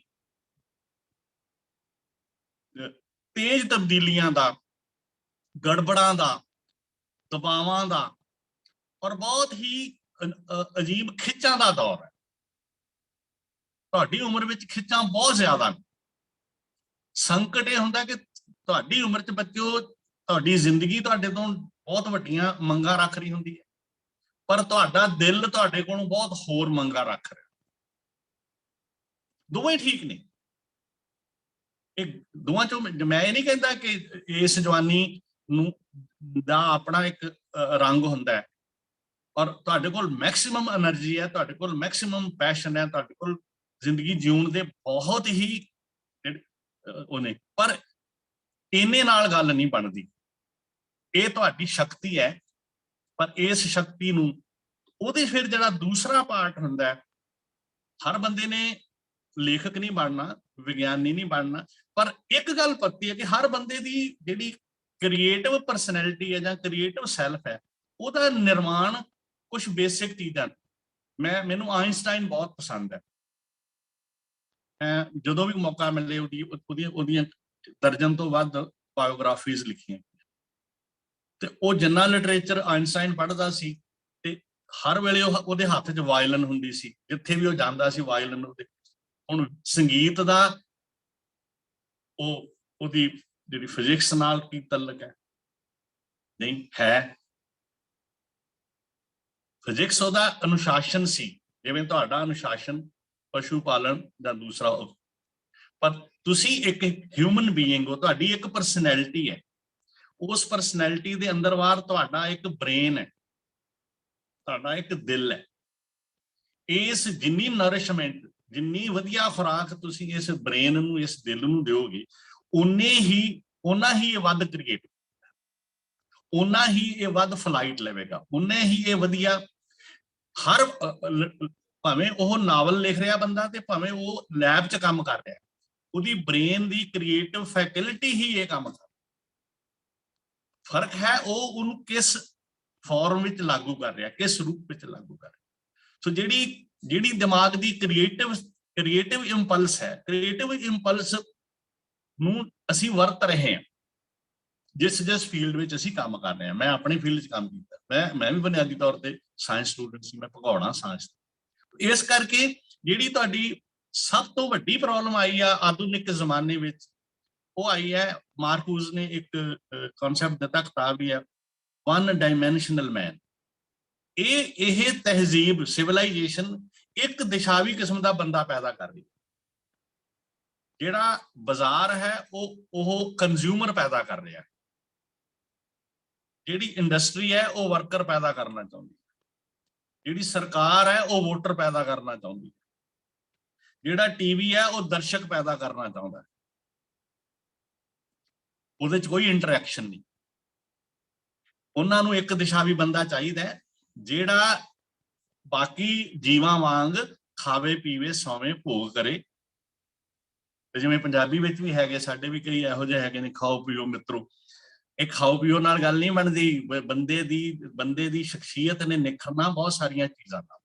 ਸੋ ਦੂਸਰੀ ਗੱਲ, ਕਿਤਾਬਾਂ, ਹੁਣ ਮੈਂ ਜਿਹੜੀ ਤੀਸਰੀ ਗੱਲ ਤੁਹਾਡੇ ਨਾਲ ਕਰਨੀ ਹੈ, ਦੂਜੀ ਸੀ ਕਿ ਪਰਸਨੈਲਿਟੀ ਦੀ ਡਿਵੈਲਪਮੈਂਟ ਵਿੱਚ ਲਿਟਰੇਚਰ ਦਾ ਬਹੁਤ, ਲਿਟਰੇਚਰ ਤੁਹਾਡੇ ਜਜ਼ਬਿਆਂ ਨੂੰ ਪੁਖਤਾ ਕਰਦਾ ਹੈ, ਜਿਹਨੂੰ ਅਸੀਂ ਇੱਕ ਜਿਹੜੀ ਖਾਸ ਤੌਰ ਤੇ ਪੋਇਟਰੀ ਹੈ, ਉਹ ਤੁਹਾਡੀ ਇਮੋਸ਼ਨਲ ਇੰਟੈਲੀਜੈਂਸ ਬਣਾਉਂਦੀ। ਇਮੋਸ਼ਨਲ ਇੰਟੈਲੀਜੈਂਸ ਮਸਟ ਹੈ ਬੰਦੇ ਦੇ ਲਿਵਿੰਗਨੈਸ ਲਈ। ਬੰਦਾ ਜਿਉਂਦਾ ਹੀ ਨਹੀਂ। ਆਪਾਂ ਕਹਿੰਦੇ ਆ ਨਾ ਸਾਰੇ ਕਿ ਬੰਦੇ ਨੂੰ ਮਸ਼ੀਨ ਬਣਾਇਆ ਜਾ ਰਿਹਾ, ਮੈਂ ਹੁਣੇ ਕਿਹਾ ਕਿ ਬੰਦੇ ਨੂੰ ਉਪਭੋਗੀ ਬਣਾਇਆ ਜਾ ਰਿਹਾ, ਮੈਂ ਹੁਣੇ ਕਿਹਾ ਕਿ ਬੰਦੇ ਨੂੰ ਵੋਟਰ ਬਣਾਇਆ ਜਾ ਰਿਹਾ, ਬੰਦੇ ਨੂੰ ਹਿੰਦੂ ਜਾਂ ਸਿੱਖ ਬਣਾਇਆ ਜਾ ਰਿਹਾ। ਇਹ ਕੀ ਹੈ? ਉਹਨਾਂ ਨੂੰ ਇੱਕ ਦਿਸ਼ਾਵੀ ਅਕਹਿਰਾ ਬੰਦਾ ਚਾਹੀਦਾ, ਸਮਗਰ ਬੰਦਾ ਨਹੀਂ ਚਾਹੀਦਾ, ਜਿਉਂਦਾ ਜਾਗਦਾ, ਰਿਸ਼ਤਿਆਂ ਦੇ ਵਿੱਚ, ਪਿਆਰ ਦੇ ਵਿੱਚ, ਮੁਹੱਬਤ ਦੇ ਵਿੱਚ, ਆਪਣੇ ਸ਼ੌਕ ਦੇ ਵਿੱਚ, ਆਪਣੇ ਸੁਪਨਿਆਂ ਦੇ ਵਿੱਚ ਜਿਉਂਦਾ ਬੰਦਾ ਨਹੀਂ ਚਾਹੀਦਾ। ਉਹਨਾਂ ਨੂੰ ਬੰਦੇ ਦੀ ਫਾਂਗ ਚਾਹੀਦੀ ਹੈ ਇਸ ਸਮਾਜ ਦੇ ਜਿਹੜੇ ਚੌਧਰੀ ਨੇ। ਤਾਂ ਸਾਡੇ ਲਈ ਬੜੇ ਸੰਕਟ ਨੇ। ਇਹ ਹੈ ਪਰਸਨੈਲਿਟੀ ਦੀ, ਸ਼ਖਸੀਅਤ ਦੀ ਉਸਾਰੀ ਵਿੱਚ ਕਿਤਾਬਾਂ ਦਾ ਲਿਟਰੇਚਰ, ਜੋ ਜ਼ਿੰਦਗੀ 'ਚ ਤੁਸੀਂ ਕਦੇ ਕਿਆਸਿਆ ਨਹੀਂ ਹੁੰਦਾ, ਲਿਟਰੇਚਰ ਤੁਹਾਨੂੰ ਉਹਦੇ ਵਿੱਚ ਵੀ ਲੰਘਾਉਂਦਾ ਹੈ। ਇੱਕ ਸਕਾਲਰ ਕਹਿੰਦਾ ਹੈ ਕਿ ਲਿਟਰੇਚਰ ਸੱਚ ਨਹੀਂ ਦੱਸਦਾ ਮਹਿਜ਼, ਲਿਟਰੇਚਰ ਉਸ ਸੱਚ ਨੂੰ ਜਿਉਂਦਾ ਜਾਗਦਾ ਧੜਕਦਾ ਤੁਹਾਡੇ ਦਿਲ ਵਿੱਚ ਧਰਦਾ। ਇਹ ਕੋਈ ਖੁਸ਼ਕ ਵਾਕ ਨਹੀਂ ਹੈਗੇ। ਜੇ ਉਪਦੇਸ਼ਾਂ ਨਾਲ ਦੁਨੀਆ ਬਦਲਣੀ ਹੁੰਦੀ, ਹੁਣ ਤੱਕ ਸਭ ਤੋਂ ਵੱਧ ਸਾਡਾ ਮੁਲਕ ਬਦਲਿਆ ਹੁੰਦਾ। ਉਪਦੇਸ਼ਾਂ ਨਾਲ ਨਹੀਂ ਬਦਲਣਾ। ਤੁਹਾਡੀ ਪਰਸਨੈਲਿਟੀ ਦੀ ਓਰੀਐਂਟੇਸ਼ਨ, ਤੁਹਾਡੇ ਅੰਦਰ ਮਨ ਕੀ ਪੈਦਾ ਹੁੰਦਾ, ਦੂਸਰੇ ਬਾਰੇ ਤੁਹਾਡੇ ਮਨ 'ਚ ਕਿਸ ਕਿਸਮ ਦਾ ਮਨੁੱਖੀ ਭਾਵ ਪੈਦਾ ਹੁੰਦਾ। ਕਿਸੇ ਦੀ ਧੀ ਭੈਣ ਨੂੰ ਦੇਖ ਕੇ ਤੁਸੀਂ ਹੂਟਿੰਗ ਕਰਨਾ ਸ਼ੁਰੂ ਕਰਦੇ ਹੋ, ਸੰਕਟ 'ਚ ਆਏ, ਜਾਂ ਕੁਝ ਹੋਰ ਕਰਦੇ ਹੋ। ਇਹ ਤੁਹਾਡਾ ਹਿਊਮਨ ਰਿਸਪੌਂਸ ਹੈ, ਤੁਹਾਡੇ ਹਿਊਮਨ ਹੋਣ ਦੀਆਂ ਇਹ ਜ਼ਾਮਨੀਆਂ ਨੇ। ਉਹ ਜ਼ਾਮਨੀਆਂ ਸਾਨੂੰ ਲਿਟਰੇਚਰ ਦਿੰਦਾ। ਟੀਵੀ ਨੇ, ਮੈਂ ਵਿਰੁੱਧ ਨਹੀਂ ਹੈ ਟੀਵੀ ਦੇਖਣਾ, ਇਹ ਉਹਨਾਂ ਲੋਕਾਂ ਦਾ ਮੀਡੀਆ, ਇਹਦੇ 'ਚ ਤੁਹਾਨੂੰ ਜੋ ਉਹ ਚਾਹੁੰਦੇ ਨੇ ਉਹ ਦਿੱਤਾ ਜਾਂਦਾ। ਜਦੋਂ ਮਾੜੇ ਜਿਹੇ ਸੁਚੇਤ ਹੋਵੋਗੇ ਤੁਹਾਨੂੰ ਸਮਝ ਆ ਜਾਏਗੀ ਕਿ ਜੋ ਤੁਹਾਡੇ ਅੱਗੇ ਟੀਵੀ ਪਰੋਸਦਾ ਉਹ ਤੁਹਾਡੀ ਕਿੰਨੀ ਕੁ ਜ਼ਰੂਰਤ ਹੈ। ਜਿਸ ਤਰ੍ਹਾਂ ਦਾ ਇਹ ਤੁਹਾਨੂੰ ਜਿਨ੍ਹਾਂ ਵਸਤਾਂ, ਜੇ ਮਾੜਾ ਜਿਹਾ ਤੁਸੀਂ ਸਾਇੰਸ ਦੇ ਬੱਚੇ ਹੋ, ਮੈਂ ਚਾਹਾਂਗਾ ਸਾਇੰਸ ਨੂੰ ਇੱਧਰ ਵੀ ਲਾਗੂ ਕਰੋ। ਇਹ ਮੇਰੀ ਰੱਟੇ ਲਾਉਣ ਵਾਲੀ ਚੀਜ਼ ਨਹੀਂ ਹੈ, ਸਾਇੰਸ ਜ਼ਿੰਦਗੀ 'ਚ ਸਮਝਣ ਵਾਲੀ ਚੀਜ਼ ਹੈ। ਇਹ ਸਾਰਾ ਕੁਝ ਜੋ ਸਾਨੂੰ ਦੱਸਿਆ ਜਾ ਰਿਹਾ, ਇਹਦੇ ਮੇਰਾ ਇੱਕ ਲੈਕਚਰ ਹੁੰਦਾ ਸੀ ਬੱਚਿਆਂ ਨੂੰ, ਮੈਂ ਤੁਹਾਡੇ ਨਾਲ ਸ਼ੇਅਰ ਕਰਦਾ ਕਿ ਜੋ ਕੁਝ ਸਾਨੂੰ ਸਿਖਾਇਆ ਗਿਆ, ਸਭ ਤੋਂ ਪਹਿਲਾਂ ਉਹਨੂੰ ਅਨਲਰਨ ਕਰਨਾ ਸਿੱਖੋ। ਅਨਲਰਨ ਕਰ, ਇਹ ਤੂੜੀ ਭਰ ਦਿੰਦੇ ਨੇ ਸਾਡੇ ਦਿਮਾਗ। ਹਰ ਬੰਦਾ ਤੁਹਾਨੂੰ ਉਪਦੇਸ਼ ਦੇਣ ਲਈ, ਹਰ ਬੰਦਾ ਅੱਜ ਤੋਂ 500 ਸਾਲ ਪੁਰਾਣਾ ਗਿਆਨ ਸਾਡੇ ਦਿਮਾਗਾਂ 'ਚ ਪਾਉਣ ਲਈ ਤਕੜਾ ਵੀ ਹੈ। ਤਾਂ ਉਹਨੂੰ ਅਨਲਰਨ ਕਰਨਾ ਸਿੱਖੋ, ਜ਼ਿੰਦਗੀ ਨੂੰ ਨਵੇਂ ਸਿਰਿਓਂ ਲਰਨ ਕਰਨਾ ਸਿੱਖੋ। ਇਹ ਗਿਆਨ, ਇਹ ਵਿਗਿਆਨ, ਇਹ ਸਾਹਿਤ ਸਾਨੂੰ ਜ਼ਿੰਦਗੀ ਨੂੰ ਨਵੇਂ ਸਿਰਿਓਂ ਲਰਨ ਕਰਨਾ ਸਿਖਾਏਗਾ, ਤੁਹਾਡੀ ਪਰਸਨੈਲਿਟੀ ਨੂੰ ਰੀਓਰੀਐਂਟ ਕਰੇਗਾ, ਤੁਹਾਨੂੰ ਸਾਇੰਸ ਹੋਰ ਤਰ੍ਹਾਂ ਸਮਝ ਆਏਗੀ, ਤੁਹਾਨੂੰ ਇਹ ਬਿਮਾਰੀ ਨਹੀਂ ਲੱਗੇਗੀ, ਤੁਹਾਨੂੰ ਇਹ ਕਿਤਾਬਾਂ ਭਾਰੀਆਂ ਨਹੀਂ ਲੱਗਣਗੀਆਂ, ਤੁਹਾਨੂੰ ਇਹ ਤੁਹਾਡਾ ਸ਼ੌਕ ਹੋਏਗਾ। ਇਹ ਸ਼ੌਕ ਨਾ ਕਰੋਗੇ, ਤੁਹਾਡਾ ਮਾਈਂਡ ਰਿਟੇਨ ਕਰੇਗਾ। ਮੈਮਰੀ ਰਿਟੈਂਸ਼ਨ ਨਹੀਂ ਹੋਣੀ ਜਦ ਤੱਕ ਤੁਹਾਡਾ ਮਨ ਜਿਹੜਾ ਤੁਸੀਂ ਕੰਮ ਕਰ ਰਹੇ ਹੋ ਉਹਦੇ ਵਿੱਚ ਰੁੱਝਦਾ ਨਹੀਂ, ਉਹਦੇ ਵਿੱਚ ਖੁਸ਼ ਨਹੀਂ ਹੁੰਦਾ। ਉਹ ਖੁਸ਼ ਹੋਣ ਲਈ ਤੁਹਾਡੀ ਓਰੀਐਂਟੇਸ਼ਨ, ਸਾਡੀ ਓਰੀਐਂਟੇਸ਼ਨ, ਮੇਰੀ ਓਰੀਐਂਟੇਸ਼ਨ, ਤਾਂ ਉਹਦੇ ਵਿੱਚ ਕੀ ਹੈ, ਸਾਡੇ ਕੋਲ ਜਿਹੜਾ ਆਸੇ-ਪਾਸੇ ਅੱਜ ਦਾ ਮੀਡੀਆ ਹੈ, ਇਹ ਸਾਨੂੰ ਰੀਟਰੈਕ ਕਰਦਾ ਵੱਡੀ ਪੱਧਰ ਤੇ। ਇਹਦੇ ਚੋਂ ਤੁਹਾਨੂੰ ਚੁਣਨਾ ਪਏਗਾ। ਜਿਹੜੀ ਕਿਤਾਬ ਤੁਸੀਂ ਪੜ੍ਹਨੀ ਚਾਹੁੰਦੇ ਹੋ ਉਹ ਤੁਹਾਡੀ ਚੋਇਸ ਹੋਈ, ਜਿਹੜੀ ਕਿਤਾਬ ਮੈਂ ਪੜ੍ਹਨੀ ਚਾਹੁੰਦਾ ਮੇਰੀ ਚੋਇਸ ਹੋਈ। ਟੀਵੀ ਤੇ ਕੀ ਆਉਣਾ ਇਹ ਮੇਰੀ ਚੋਇਸ ਨਹੀਂ ਹੈ, ਚੈਨਲ ਬਦਲਣਾ ਮੇਰੀ ਚੋਇਸ ਹੈ, ਚੈਨਲ ਤੋਂ ਬਾਅਦ ਅਗਲਾ ਚੈਨਲ ਕਿਹੜਾ ਤੁਹਾਡੀ ਮਰਜ਼ੀ ਦਾ ਆ ਗਿਆ। ਇਸ ਕਰਕੇ ਅੱਜ ਦੇ ਜ਼ਮਾਨੇ 'ਚ ਜੇ ਇੰਨੀ ਵਸੀਹ ਪੱਧਰ ਤੇ ਕਿਤਾਬਾਂ ਨੇ ਜਾਂ ਫਿਲਮਾਂ ਨੇ ਜਾਂ ਸੀਰੀਅਲ ਨੇ ਜਾਂ ਪ੍ਰੋਗਰਾਮ ਨੇ, ਤਾਂ ਸਾਡੀ ਇਹ ਵੀ ਜ਼ਰੂਰਤ ਹੈ ਕਿ ਸਾਨੂੰ ਉਹਦੇ 'ਚ ਚੋਇਸ ਕਿਵੇਂ ਕਰਨੀ। ਇੰਨਾ ਗੰਦ ਪਿਆ, ਇਕੱਲਾ ਪੰਜਾਬੀ 'ਚ ਨਹੀਂ ਹੈ, ਸਾਰੀ ਦੁਨੀਆ ਦੇ ਜਿਹੜਾ ਲਿਖਤ ਸਾਹਿਤ ਹੈ ਜਾਂ ਕਿਤਾਬ ਛਾਪ ਦੇਣੀ ਮਹਾਨ ਨਹੀਂ ਹੈ। ਮੈਂ ਤੁਹਾਨੂੰ ਇੱਕ ਸਾਡੇ ਗੁਲਜ਼ਾਰ ਸਿੰਘ ਸੰਧੂ ਨੇ ਬਹੁਤ ਵਧੀਆ ਲੇਖਕ ਨੇ, ਸਾਡੇ ਬਜ਼ੁਰਗ ਨੇ ਹੁਣ, ਉਹ ਇੱਕ ਮੈਨੂੰ ਸਾਨੂੰ ਇੱਕ ਸੁਣਾਉਂਦੇ ਹੁੰਦੇ ਗੱਲ, ਮੈਂ ਤੁਹਾਡੇ ਨਾਲ ਸਾਂਝੀ ਕਰਨੀ ਚਾਹੁੰਦਾ ਕਿ ਉਹ ਕਹਿੰਦਾ ਵੀ ਮੈਂ ਜਦੋਂ ਬਚਪਨ 'ਚ ਸੀ ਤੇ ਆਪਣੀ ਮਾਤਾ ਨੂੰ ਜੋ ਕੁਝ ਵੀ ਮਨਾਉਣਾ ਹੁੰਦਾ ਸੀ ਤੇ ਅਸੀਂ ਕਹਿ ਦੇਣਾ, ਪੈਸੇ ਮੰਗਣੇ ਹੁੰਦੇ ਸੀ ਆਨੇ ਬਹਾਨੇ ਨਾ, ਭਲੇ ਸਮੇਂ ਸੀ, ਤਾਂ ਮਾਤਾ ਜੀ ਨੂੰ ਕਹਿਣਾ ਵੀ ਇਹ ਤੇ ਕਿਤਾਬ 'ਚ ਲਿਖਿਆ ਹੋਇਆ, ਤੇ ਕਹਿੰਦਾ ਮਾਤਾ ਨੇ ਮੰਨ ਜਾਣਾ, ਕਿਉਂਕਿ ਮਾਤਾ ਦੇ ਜਿਹੜਾ ਪ੍ਰਿੰਟਡ ਪੇਜ ਉਹਨੂੰ ਮਿਲ ਜਾਂਦਾ ਸੀ ਕਿਤੇ ਕਿਤਾਬਾਂ ਤੋਂ, ਕਾਪੀਆਂ ਚੋਂ, ਉਹ ਚੁੱਕ ਕੇ ਮੱਥੇ ਨੂੰ ਲਾਉਂਦੇ ਸੀ। ਉਹਨਾਂ ਨੇ ਤੇ ਗੁਰੂ ਗ੍ਰੰਥ ਸਾਹਿਬ ਵੀ ਦੇਖਿਆ ਸੀ ਪਬਲਿਸ਼, ਬਾਕੀ ਕੁਝ ਦੇਖਿਆ ਨਹੀਂ। ਕਹਿੰਦਾ ਵੱਡੇ ਹੋ ਗਏ ਮੈਂ ਵੀ ਲਿਖਣ ਲੱਗ ਪਿਆ, ਫੇਰ ਵੀ ਮੈਨੂੰ ਮੈਂ ਕੋਈ ਮਾਤਾ ਜੀ ਨੂੰ ਮਨਾਉਣਾ ਚਾਹੁੰਦਾ ਸੀ, ਮਾਤਾ ਮੰਨਣ। ਮੈਂ ਕਿਹਾ ਮਾਤਾ ਜੀ ਇਹ ਤੇ ਕਿਤਾਬਾਂ 'ਚ ਲਿਖਿਆ ਹੋਇਆ। ਉਹ ਕਹਿੰਦੀ ਜਾ ਵੇ ਜਾ, ਕਿਤਾਬਾਂ ਤੇਰੇ ਵਰਗੇ ਲਿਖਦੇ। ਇਹ ਹੁਰਮਤ, ਇਹ ਬੇਹੁਰਮਤੀ ਵੀ ਹੈ ਲਿਖਣ, ਇੰਨੀਆਂ ਕਿਤਾਬਾਂ ਦਾ ਸ਼ਬਦ ਆਣਾ, ਤੁਹਾਨੂੰ ਉਹਦੇ ਚੋਂ ਫਿਰ ਚੰਗੀ ਲੱਭਣ ਲਈ ਮੁਸ਼ਕਲ ਕਰਨੀ ਪੈਣੀ। ਤਾਂ ਉਹ ਚੀਜ਼ਾਂ ਤੁਹਾਡੀਆਂ ਸੌਖੀਆਂ ਹੁੰਦੀਆਂ ਨੇ ਜੇ ਤੁਸੀਂ ਉਹਨਾਂ ਸਰਕਲ ਵਿੱਚ ਜਾਓਗੇ ਜਿਹੜੇ ਕਿਤਾਬਾਂ ਪੜ੍ਹਨਾ ਚਾਹੁੰਦੇ ਨੇ, ਚੰਗੀਆਂ ਫਿਲਮਾਂ ਦੇਖਣਾ ਚਾਹੁੰਦੇ ਨੇ, ਚੰਗਾ ਗਿਆਨ ਦਾ, ਚੰਗਾ ਸਾਇੰਸ ਦਾ। ਇਹ ਤੁਹਾਡੀ ਫਿਰ ਚੋਇਸ ਬਣਦੀ ਹੈ, ਸਿਲੈਕਸ਼ਨ ਬਣਦੀ ਹੈ। ਤਾਂ ਮੈਂ ਚਾਹਾਂਗਾ ਕਿ ਇਹ ਇੱਕ ਦਿਨ 'ਚ ਨਹੀਂ ਬਣਦੀ, ਇੱਕ ਦਿਨ 'ਚ ਸਾਰਾ ਕੁਝ ਨਹੀਂ ਪੜ੍ਹਿਆ ਜਾਂਦਾ। ਇਹ ਤੁਹਾਡੀ ਮੁਸਲਸਲ ਸਾਰੀ ਜ਼ਿੰਦਗੀ ਦਾ ਸਫ਼ਰ ਹੈ। ਮੈਂ ਜਿਸ ਵੀ ਪੜ੍ਹਾਤੇ ਹਾਂ, ਤੁਸੀਂ ਜਿਸ ਵੀ ਪੜ੍ਹਾਤੇ ਹੋ, ਤੁਹਾਡੇ ਅਧਿਆਪਕ ਡਾਕਟਰ ਹਰਪ੍ਰੀਤ ਜਿਸ ਵੀ ਪੜ੍ਹਾਤੇ ਨੇ, ਅਸੀਂ ਸਾਰੇ ਆਪੋ ਆਪਣੀ ਉਮਰਾਂ ਜਦੋਂ ਅਸੀਂ ਜੰਮ ਪਏ ਉਸ ਹਿਸਾਬ ਨਾਲ ਆਪੋ ਆਪਣੀਆਂ ਸਫ਼ਰ ਤੇ ਤੁਰੇ। ਇਹਦਾ ਮਤਲਬ ਇਹ ਵੀ ਨਹੀਂ ਕਿ ਮੈਂ ਤੁਹਾਡੇ ਨੂੰ ਬਹੁਤ ਅੱਗੇ ਹਾਂ। ਇਹਦਾ ਮਤਲਬ ਹੈ ਕਿ ਹੋ ਸਕਦਾ ਕੁਝ ਮਾਮਲਿਆਂ 'ਚ ਤੁਹਾਡੇ ਤੋਂ ਕੁਝ ਬਹੁਤ ਹੋਣਹਾਰ ਬੱਚੇ ਜਿਹੜੇ ਆ ਉਹ ਮੇਰੇ ਨਾਲੋਂ ਵੀ ਲਿਟਰੇਚਰ ਨੂੰ ਜਾਂ ਜ਼ਿੰਦਗੀ ਨੂੰ ਜਾਂ ਆਪਣੀ ਸਾਇੰਸ ਨੂੰ ਬੈਟਰ ਸਮਝਦੇ। ਇਹਦਾ ਇਕੱਲਾ ਉਮਰ ਨਾਲ ਨਹੀਂ ਤਲਕ, ਜਿਵੇਂ ਸਾਡੇ ਬਜ਼ੁਰਗ ਸਾਨੂੰ ਚੁੱਪ ਕਰਾਉਣ ਲਈ ਆਮ ਤੌਰ ਤੇ ਕਹਿ ਦਿੰਦੇ ਆ, ਇਹਦਾ ਤਲਕ ਤੁਹਾਡੀ ਸੈਂਸਿਬਿਲਿਟੀ ਨਾਲ ਹੈ, ਤੁਹਾਡੇ ਗਿਆਨ ਨੂੰ ਘੋਖਣ ਨਾਲ ਹੈ, ਤੁਹਾਡੇ ਕ੍ਰੀਏਟਿਵ ਮਾਈਂਡ ਨਾਲ ਹੈ, ਤੁਹਾਡੀ ਵਿਲ ਪਾਵਰ ਨਾਲ ਹੈ, ਤੁਹਾਡੇ ਪੈਸ਼ਨ ਨਾਲ ਹੈ, ਤੁਹਾਡੀ ਟੋਟਲ ਪਰਸਨੈਲਿਟੀ ਨਾਲ ਹੈ। ਤੇ ਇਸ ਕਰਕੇ ਜਦੋਂ ਤੁਸੀਂ ਹੁਣ ਜਿਹੜੀ ਚੌਥੀ ਗੱਲ ਮੈਂ ਕਹਿਣੀ ਹੈ ਉਹ ਥੋੜੀ ਜਿਹੀ ਬੱਚਿਓ ਤੁਹਾਡੇ ਲਈ ਇੰਪੋਰਟੈਂਟ ਹੈ, ਮੇਰੇ ਲਈ ਤਾਂ ਬਹੁਤ ਹੈ। ਕਿਤਾਬ ਜਾਂ ਰਸਾਲਾ ਇਹ ਤੁਹਾਨੂੰ ਬਾਕੀ ਜ਼ਿੰਦਗੀ ਦੀਆਂ ਬਾਕੀ ਰੌਲਾਂ ਤੋਂ, ਤੁਸੀਂ ਟੀਵੀ ਦੇਖ ਸਕਦੇ ਹੋ, ਮੂੰਗਫਲੀ ਖਾ ਸਕਦੇ ਹੋ, ਹਾ ਹੀ ਕਰ ਸਕਦੇ ਹੋ, ਪੈਗ ਲਾ ਸਕਦੇ ਹੋ, ਮਰਜ਼ੀ, ਪਰ ਜਦੋਂ ਤੁਸੀਂ ਕਿਸੇ ਚੰਗੀ ਚੀਜ਼ ਨਾਲ ਜੁੜਨਾ ਹੈ, ਮਸਲਨ ਕਿਤਾਬ ਨਾਲ ਜੁੜਨਾ ਜਾਂ ਕਿਸੇ ਮੈਗਜ਼ੀਨ 'ਚੋਂ ਲੇਖ ਪੜ੍ਹਨਾ, ਤੁਹਾਡੇ ਲਈ ਇਹ ਫੁੱਲ ਕੰਸੈਂਟਰੇਸ਼ਨ।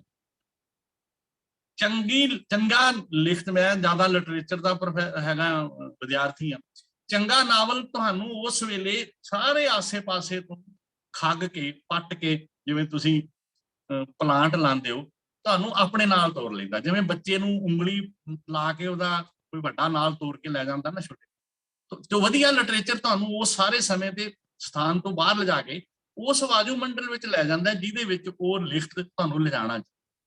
ਜੇ ਇਹ ਚੰਗੀ ਲਿਖਤ ਨਹੀਂ ਕਰਦੀ ਤਾਂ ਇਹਦਾ ਮਤਲਬ ਉਹ ਲਿਖਤ ਪ੍ਰਭਾਵੀ ਨਹੀਂ। ਤਾਂ ਇਹਦੇ ਲਈ ਤੁਹਾਨੂੰ ਕੰਸੈਂਟਰੇਸ਼ਨ ਚਾਹੀਦੀ ਹੈ, ਤੁਹਾਡਾ ਮਨ ਟਿਕਿਆ ਹੋਣਾ ਚਾਹੀਦਾ ਹੈ।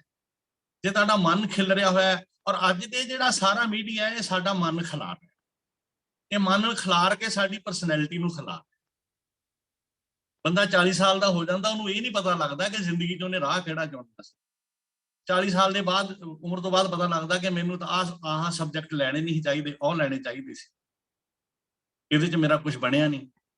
ਤਾਂ ਇਹ ਚੀਜ਼ਾਂ ਕਿਉਂ ਪ੍ਰੋਬਲਮ ਆਉਂਦੀ ਹੈ? ਕਿਉਂਕਿ ਕਿਓਸ ਹੈ ਜ਼ਮਾਨੇ 'ਚ, ਇਹਨੇ ਕਿਓਸ ਖਿਲਾਰਿਆ ਹੋਇਆ, ਇਹਨੇ ਸਾਨੂੰ ਖੁਆਰ ਕਰਨਾ ਹੈ। ਅਸੀਂ ਇਸ ਖੁਆਰ ਹੋਣ ਤੋਂ ਬਚਣ ਲਈ ਆਪਣੇ ਹਥਿਆਰ, ਆਪਣਾ ਸਮਾਨ ਇਕੱਠਾ ਕਰਨਾ, ਸੰਦ ਹਥਿਆਰ ਇਕੱਠੇ ਕਰਨੇ। ਤਾਂ ਸਾਡੇ ਸੰਦ ਹਥਿਆਰ ਸਾਡਾ ਗਿਆਨ ਹੈ, ਸਾਡਾ ਐਕਸਪੀਰੀਅੰਸ ਹੈ ਜਿਹੜਾ ਕਿਤਾਬਾਂ ਦਿੰਦੀਆਂ। ਮੈਨੂੰ ਨਹੀਂ ਲੋੜ, ਮੈਂ ਤੁਹਾਨੂੰ ਇੱਕ ਮਿਸਾਲ ਦਿੰਦਾ। ਮੈਂ ਜਦੋਂ 2000 ਪਹਿਲੀ ਵਾਰੀ ਬਾਹਰ ਗਿਆ, ਕਿਉਂਕਿ ਮੈਂ ਬਾਹਰਲਾ ਲਿਟਰੇਚਰ ਬਹੁਤ ਪੜ੍ਹਿਆ ਹੋਇਆ ਸੀ, ਅੰਗਰੇਜ਼ੀ ਕੀਤੀ ਹੋਈ ਸੀ ਤੇ ਉਹ ਸਾਰਾ ਲਿਟਰੇਚਰ ਪੜ੍ਹਿਆ ਸੀ, ਪ੍ਰਵਾਸੀ ਸਾਹਿਤ ਮੈਂ ਪੰਜਾਬੀ ਦਾ ਬਹੁਤ ਪੜ੍ਹਿਆ ਹੋਇਆ। ਤਾਂ ਮੈਨੂੰ ਉਹ ਸਾਰੇ ਕੁਛ, ਮੈਨੂੰ ਉਹ ਸਾਰਾ ਅਜੂਬਾ ਨਹੀਂ ਲੱਗਦਾ ਸੀ, ਮੈਨੂੰ ਸਾਰਾ ਬਹੁਤ ਵੱਖਰਾ ਨਹੀਂ ਲੱਗਦਾ। ਮੈਂ ਉਹਨਾਂ ਦੇ ਵਿੱਚ ਬਹੁਤ ਸਹਿਜ ਹੋ ਕੇ ਵਿਚਰਦਾ, ਜਿੱਥੇ ਜਿਸ ਵੀ ਮੈਂ ਜਾਂਦਾ ਸੀਗਾ ਫੰਕਸ਼ਨ 'ਚ, ਮੈਨੂੰ ਉੱਥੇ ਡੇਜ਼ੀ ਪੰਜਾਬੀ ਉਹਨੂੰ ਕੋਈ ਮੁਸ਼ਕਿਲ ਨਹੀਂ ਸੀ ਆਉਂਦੀ ਉਹਨਾਂ ਨਾਲ ਗੱਲ ਕਰ, ਪਰ ਜਿਹੋ ਜਿਹੀਆਂ ਸਾਡੇ ਜਿਹੜੇ ਆਮ ਜਾਂਦੇ ਨੇ ਜਦੋਂ ਆ ਕੇ ਇੱਧਰ ਕਹਾਣੀਆਂ ਸੁਣਾਉਂਦੇ ਨੇ ਤੁਹਾਨੂੰ ਸਮਝ ਪੈਂਦੀ ਹੈ ਕਿ ਕਿੰਨਾ ਫਰਕ। ਮੈਂ ਤਾਂ ਗੱਲ ਕਹਿਣੀ ਚਾਹੁੰਦਾ ਕਿ ਲਿਟਰੇਚਰ, ਚੰਗੀ ਲਿਖਤ ਤੁਹਾਨੂੰ ਅਗਾਊਂ ਉਹ ਐਕਸਪੀਰੀਅੰਸ ਦੇ ਵਿੱਚੋਂ ਲਗਾ ਦਿੰਦੀ, ਜਿਹੜੇ ਬਹੁਤੀ ਵਾਰੀ ਅਸੀਂ ਉਹ ਐਕਸਪੀਰੀਅੰਸ ਜੇ ਕਰਕੇ ਲੰਘਾਂਗੇ ਤੇ ਅਸੀਂ ਉਹਦੀ ਬਹੁਤ ਭੈੜੀ ਕੀਮਤ ਦਿਆਂਗੇ, ਬਹੁਤ ਭੈੜੀ। ਸ਼ਾਇਦ ਜ਼ਿੰਦਗੀ 'ਚ ਰੀਟੇਕ ਹੈ ਨਹੀਂ, there is no retake in life. ਜੇ ਤੁਸੀਂ ਗਲਤ ਫੈਸਲਾ ਕੀਤਾ ਹੈ ਜਾਂ ਗਲਤ ਕੰਮ ਕੀਤਾ ਹੈ ਜਾਂ ਗਲਤ ਰਿਲੇਸ਼ਨ ਡਿਵੈਲਪ ਕਰ ਲਿਆ ਤਾਂ ਅਲਟੀਮੇਟਲੀ ਤੁਹਾਨੂੰ ਉਹਦੇ ਲਈ ਕੀਮਤ ਅਦਾ ਕਰਨੀ ਪਏਗੀ। ਪਰ ਜੇ ਤੁਹਾਨੂੰ ਉਹ ਐਕਸਪੀਰੀਐਂਸਸ ਨੇ, ਜਿਹੜਾ ਚੰਗਾ ਲਿਟਰੇਚਰ ਤੁਹਾਨੂੰ ਇਮੋਸ਼ਨਲ, ਭਾਰਤੀ ਕਾਵਿ ਸ਼ਾਸਤਰ ਵਿੱਚ ਇੱਕ ਸੰਕਲਪ ਆਉਂਦਾ ਹੈ ਸਧਾਰਨੀਕਰਨ, ਜਨਰਲਾਈਜੇਸ਼ਨ, ਕਿ ਵਧੀਆ ਸਾਹਿਤ ਉਹ ਹੈ ਜਿਹੜਾ ਤੁਹਾਡੀਆਂ ਭਾਵਨਾਵਾਂ ਦਾ ਬਾਕੀਆਂ ਦੀਆਂ ਜਿਹੜੀ ਜਿਨ੍ਹਾਂ ਪਾਤਰਾਂ ਜਾਂ ਜਿਨ੍ਹਾਂ ਸਥਿਤੀਆਂ ਨਾਲ ਉਹਨਾਂ ਨੂੰ ਜੋੜ ਕੇ ਸਧਾਰਨੀਕਰਨ। ਅਰਸਤੂ ਨੇ ਵੀ ਇਸ ਕਿਸਮ ਦੀ ਕਥਾਰਸਿਸ ਦੀ ਗੱਲ ਕੀਤੀ, ਮੈਂ ਉਧਰ ਨਹੀਂ ਜਾਣਾ। ਲਿਟਰੇਚਰ ਤੁਹਾਡੇ ਅੰਦਰ ਨਾ ਕੀ ਕਰਦਾ ਹੈ, ਤੁਹਾਡਾ ਅੰਦਰ ਉਹ ਰੀਫਰੇਮ ਕਰਦਾ, ਤੁਹਾਡੀਆਂ ਭਾਵਨਾਵਾਂ ਰੀਫਰੇਮ ਕਰਦਾ, ਤੁਹਾਡੇ ਤਰਕ ਰੀਫਰੇਮ ਕਰਦਾ, ਤੁਹਾਡੀਆਂ ਵੈਲਿਊਜ਼, ਤੁਹਾਡੇ ਸੁਪਨੇ ਰੀਫਰੇਮ ਕਰਦਾ। ਤੁਸੀਂ ਜੀਵਨ ਕਿਵੇਂ ਗੁਜ਼ਾਰਨਾ ਉਹਦੇ ਵਿੱਚ ਉਹਦੀ ਦਖਲ ਹੈ। ਜੇ ਉਹ ਦਖਲ ਨਹੀਂ ਹੋਏਗਾ ਤਾਂ ਫਿਰ ਕੀ ਹੋਏਗਾ?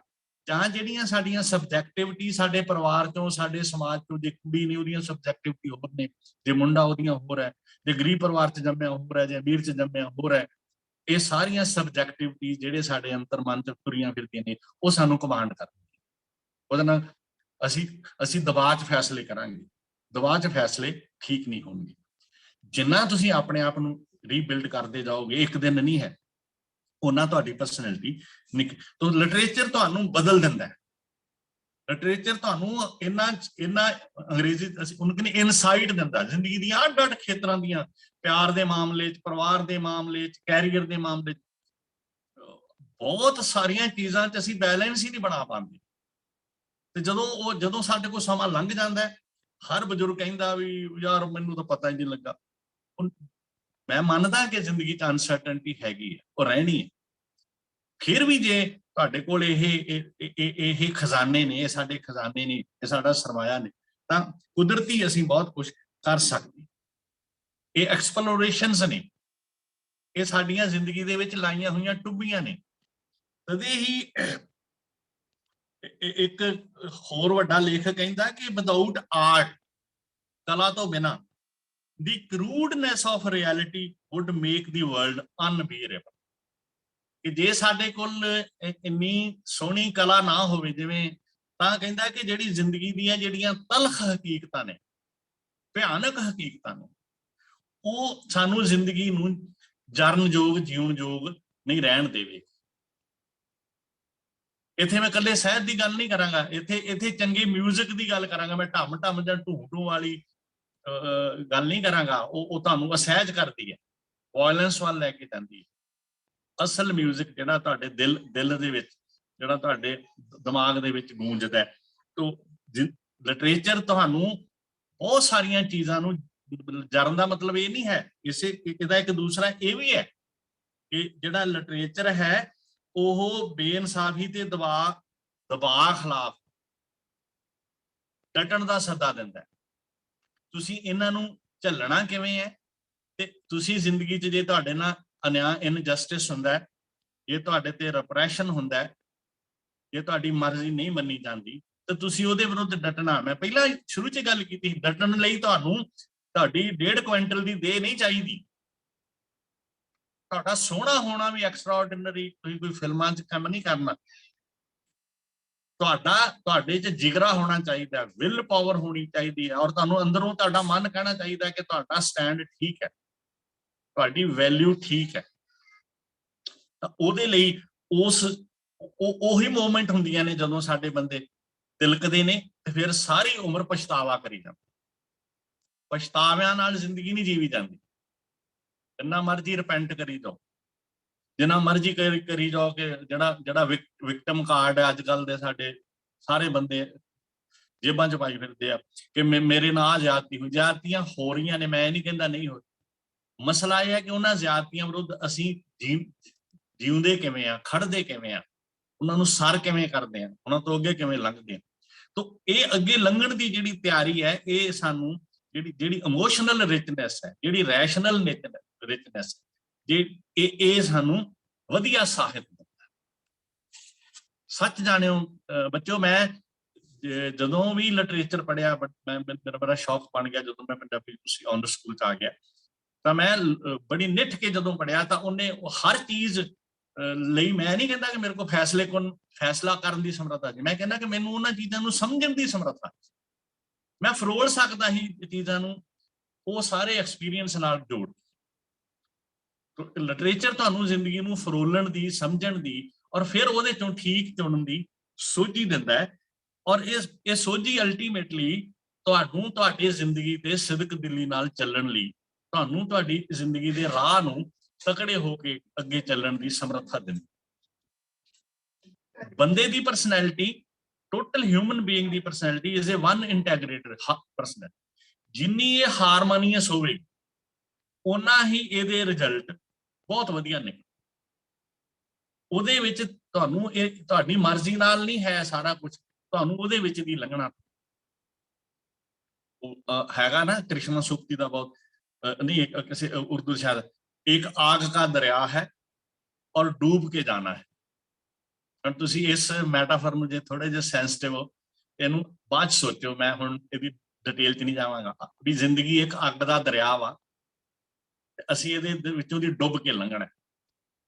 ਇੰਨੀ ਤੁਹਾਡੀ ਪਰਸਨੈਲਿਟੀ ਵਿੱਚ ਦ੍ਰਿੜਤਾ, ਫੌਲਾਦੀ ਪਾਉਣਾ, ਤੁਹਾਡੀ ਵਿਲ ਪਾਵਰ, ਤੁਹਾਡੇ ਵਿਚਾਰਾਂ ਦੀ ਇੰਨੀ ਪਕਿਆਈ, ਤੁਹਾਡੇ ਵਿਚਾਰ ਇੰਨੇ ਸੁਲਝੇ, ਕੱਚੇ ਵਿਚਾਰਾਂ ਨੇ ਨਹੀਂ ਚੱਲਣਾ।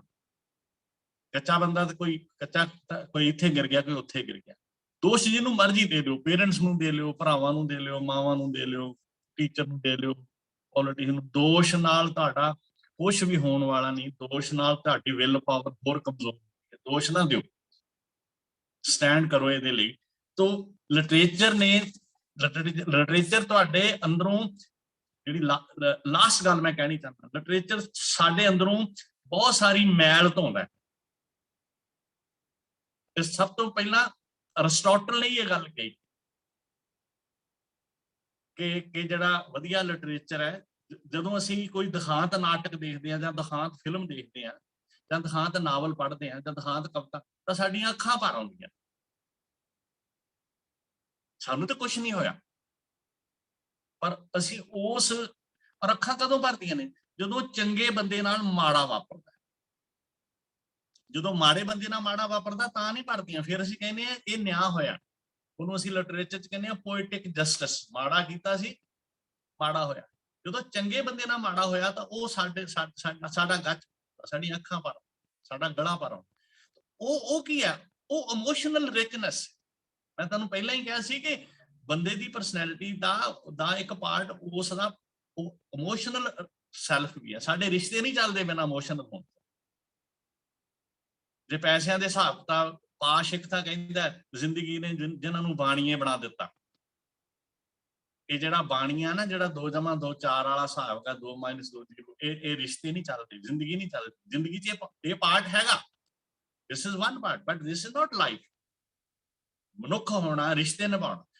ਜਿਹੜਾ ਵੀ ਤੁਸੀਂ ਰਿਸ਼ਤਾ ਨਿਭਾਉਣਾ ਹੈ, ਉਹਦੇ ਲਈ ਤੁਹਾਨੂੰ ਉਸ ਰਿਸ਼ਤੇ 'ਚ ਇਨਵੈਸਟਮੈਂਟ ਕਰਨੀ ਪੈਣੀ ਆ। ਇਮੋਸ਼ਨਲ ਇਨਵੈਸਟਮੈਂਟ, ਟਾਈਮ ਦੀ ਇਨਵੈਸਟਮੈਂਟ, ਸਿੰਸੈਰਿਟੀ ਦੀ ਇਨਵੈਸਟਮੈਂਟ, ਪਿਆਰ ਦੀ ਇਨਵੈਸਟਮੈਂਟ, ਸੈਕਰੀਫਾਈਸ ਦੀ। ਤਾਂ ਅਸੀਂ ਕੀ ਕਹਿੰਦੇ ਆ ਕਿ ਸਾਰੇ ਦੂਜੇ ਲਈ, ਸਾਡੇ ਲਈ ਕਰਨ। ਸਾਰੇ ਤਾਂ ਨਹੀਂ ਕਰਦੇ। ਜਾਂ ਤਾਂ ਤੁਹਾਨੂੰ ਇਹੋ ਜਿਹਾ ਮਿਲ ਜਾਵੇ, ਜੇ ਨਹੀਂ ਮਿਲੇਗਾ ਤੇ ਫਿਰ ਪਟਾਕੇ ਪੈਣਗੇ। ਤਾਂ ਪਟਾਕਿਆਂ ਦਾ ਪੈਣਾ ਸਾਡੀ ਉਸ ਕਿਸਮ ਦੀ ਸੈਲਫਿਸ਼ਨੈਸ ਹੈ। ਲਿਟਰੇਚਰ ਸਾਨੂੰ ਆਪਣੇ ਸੈਲਫ ਨੂੰ ਸੋਝੀ ਦਿੰਦਾ।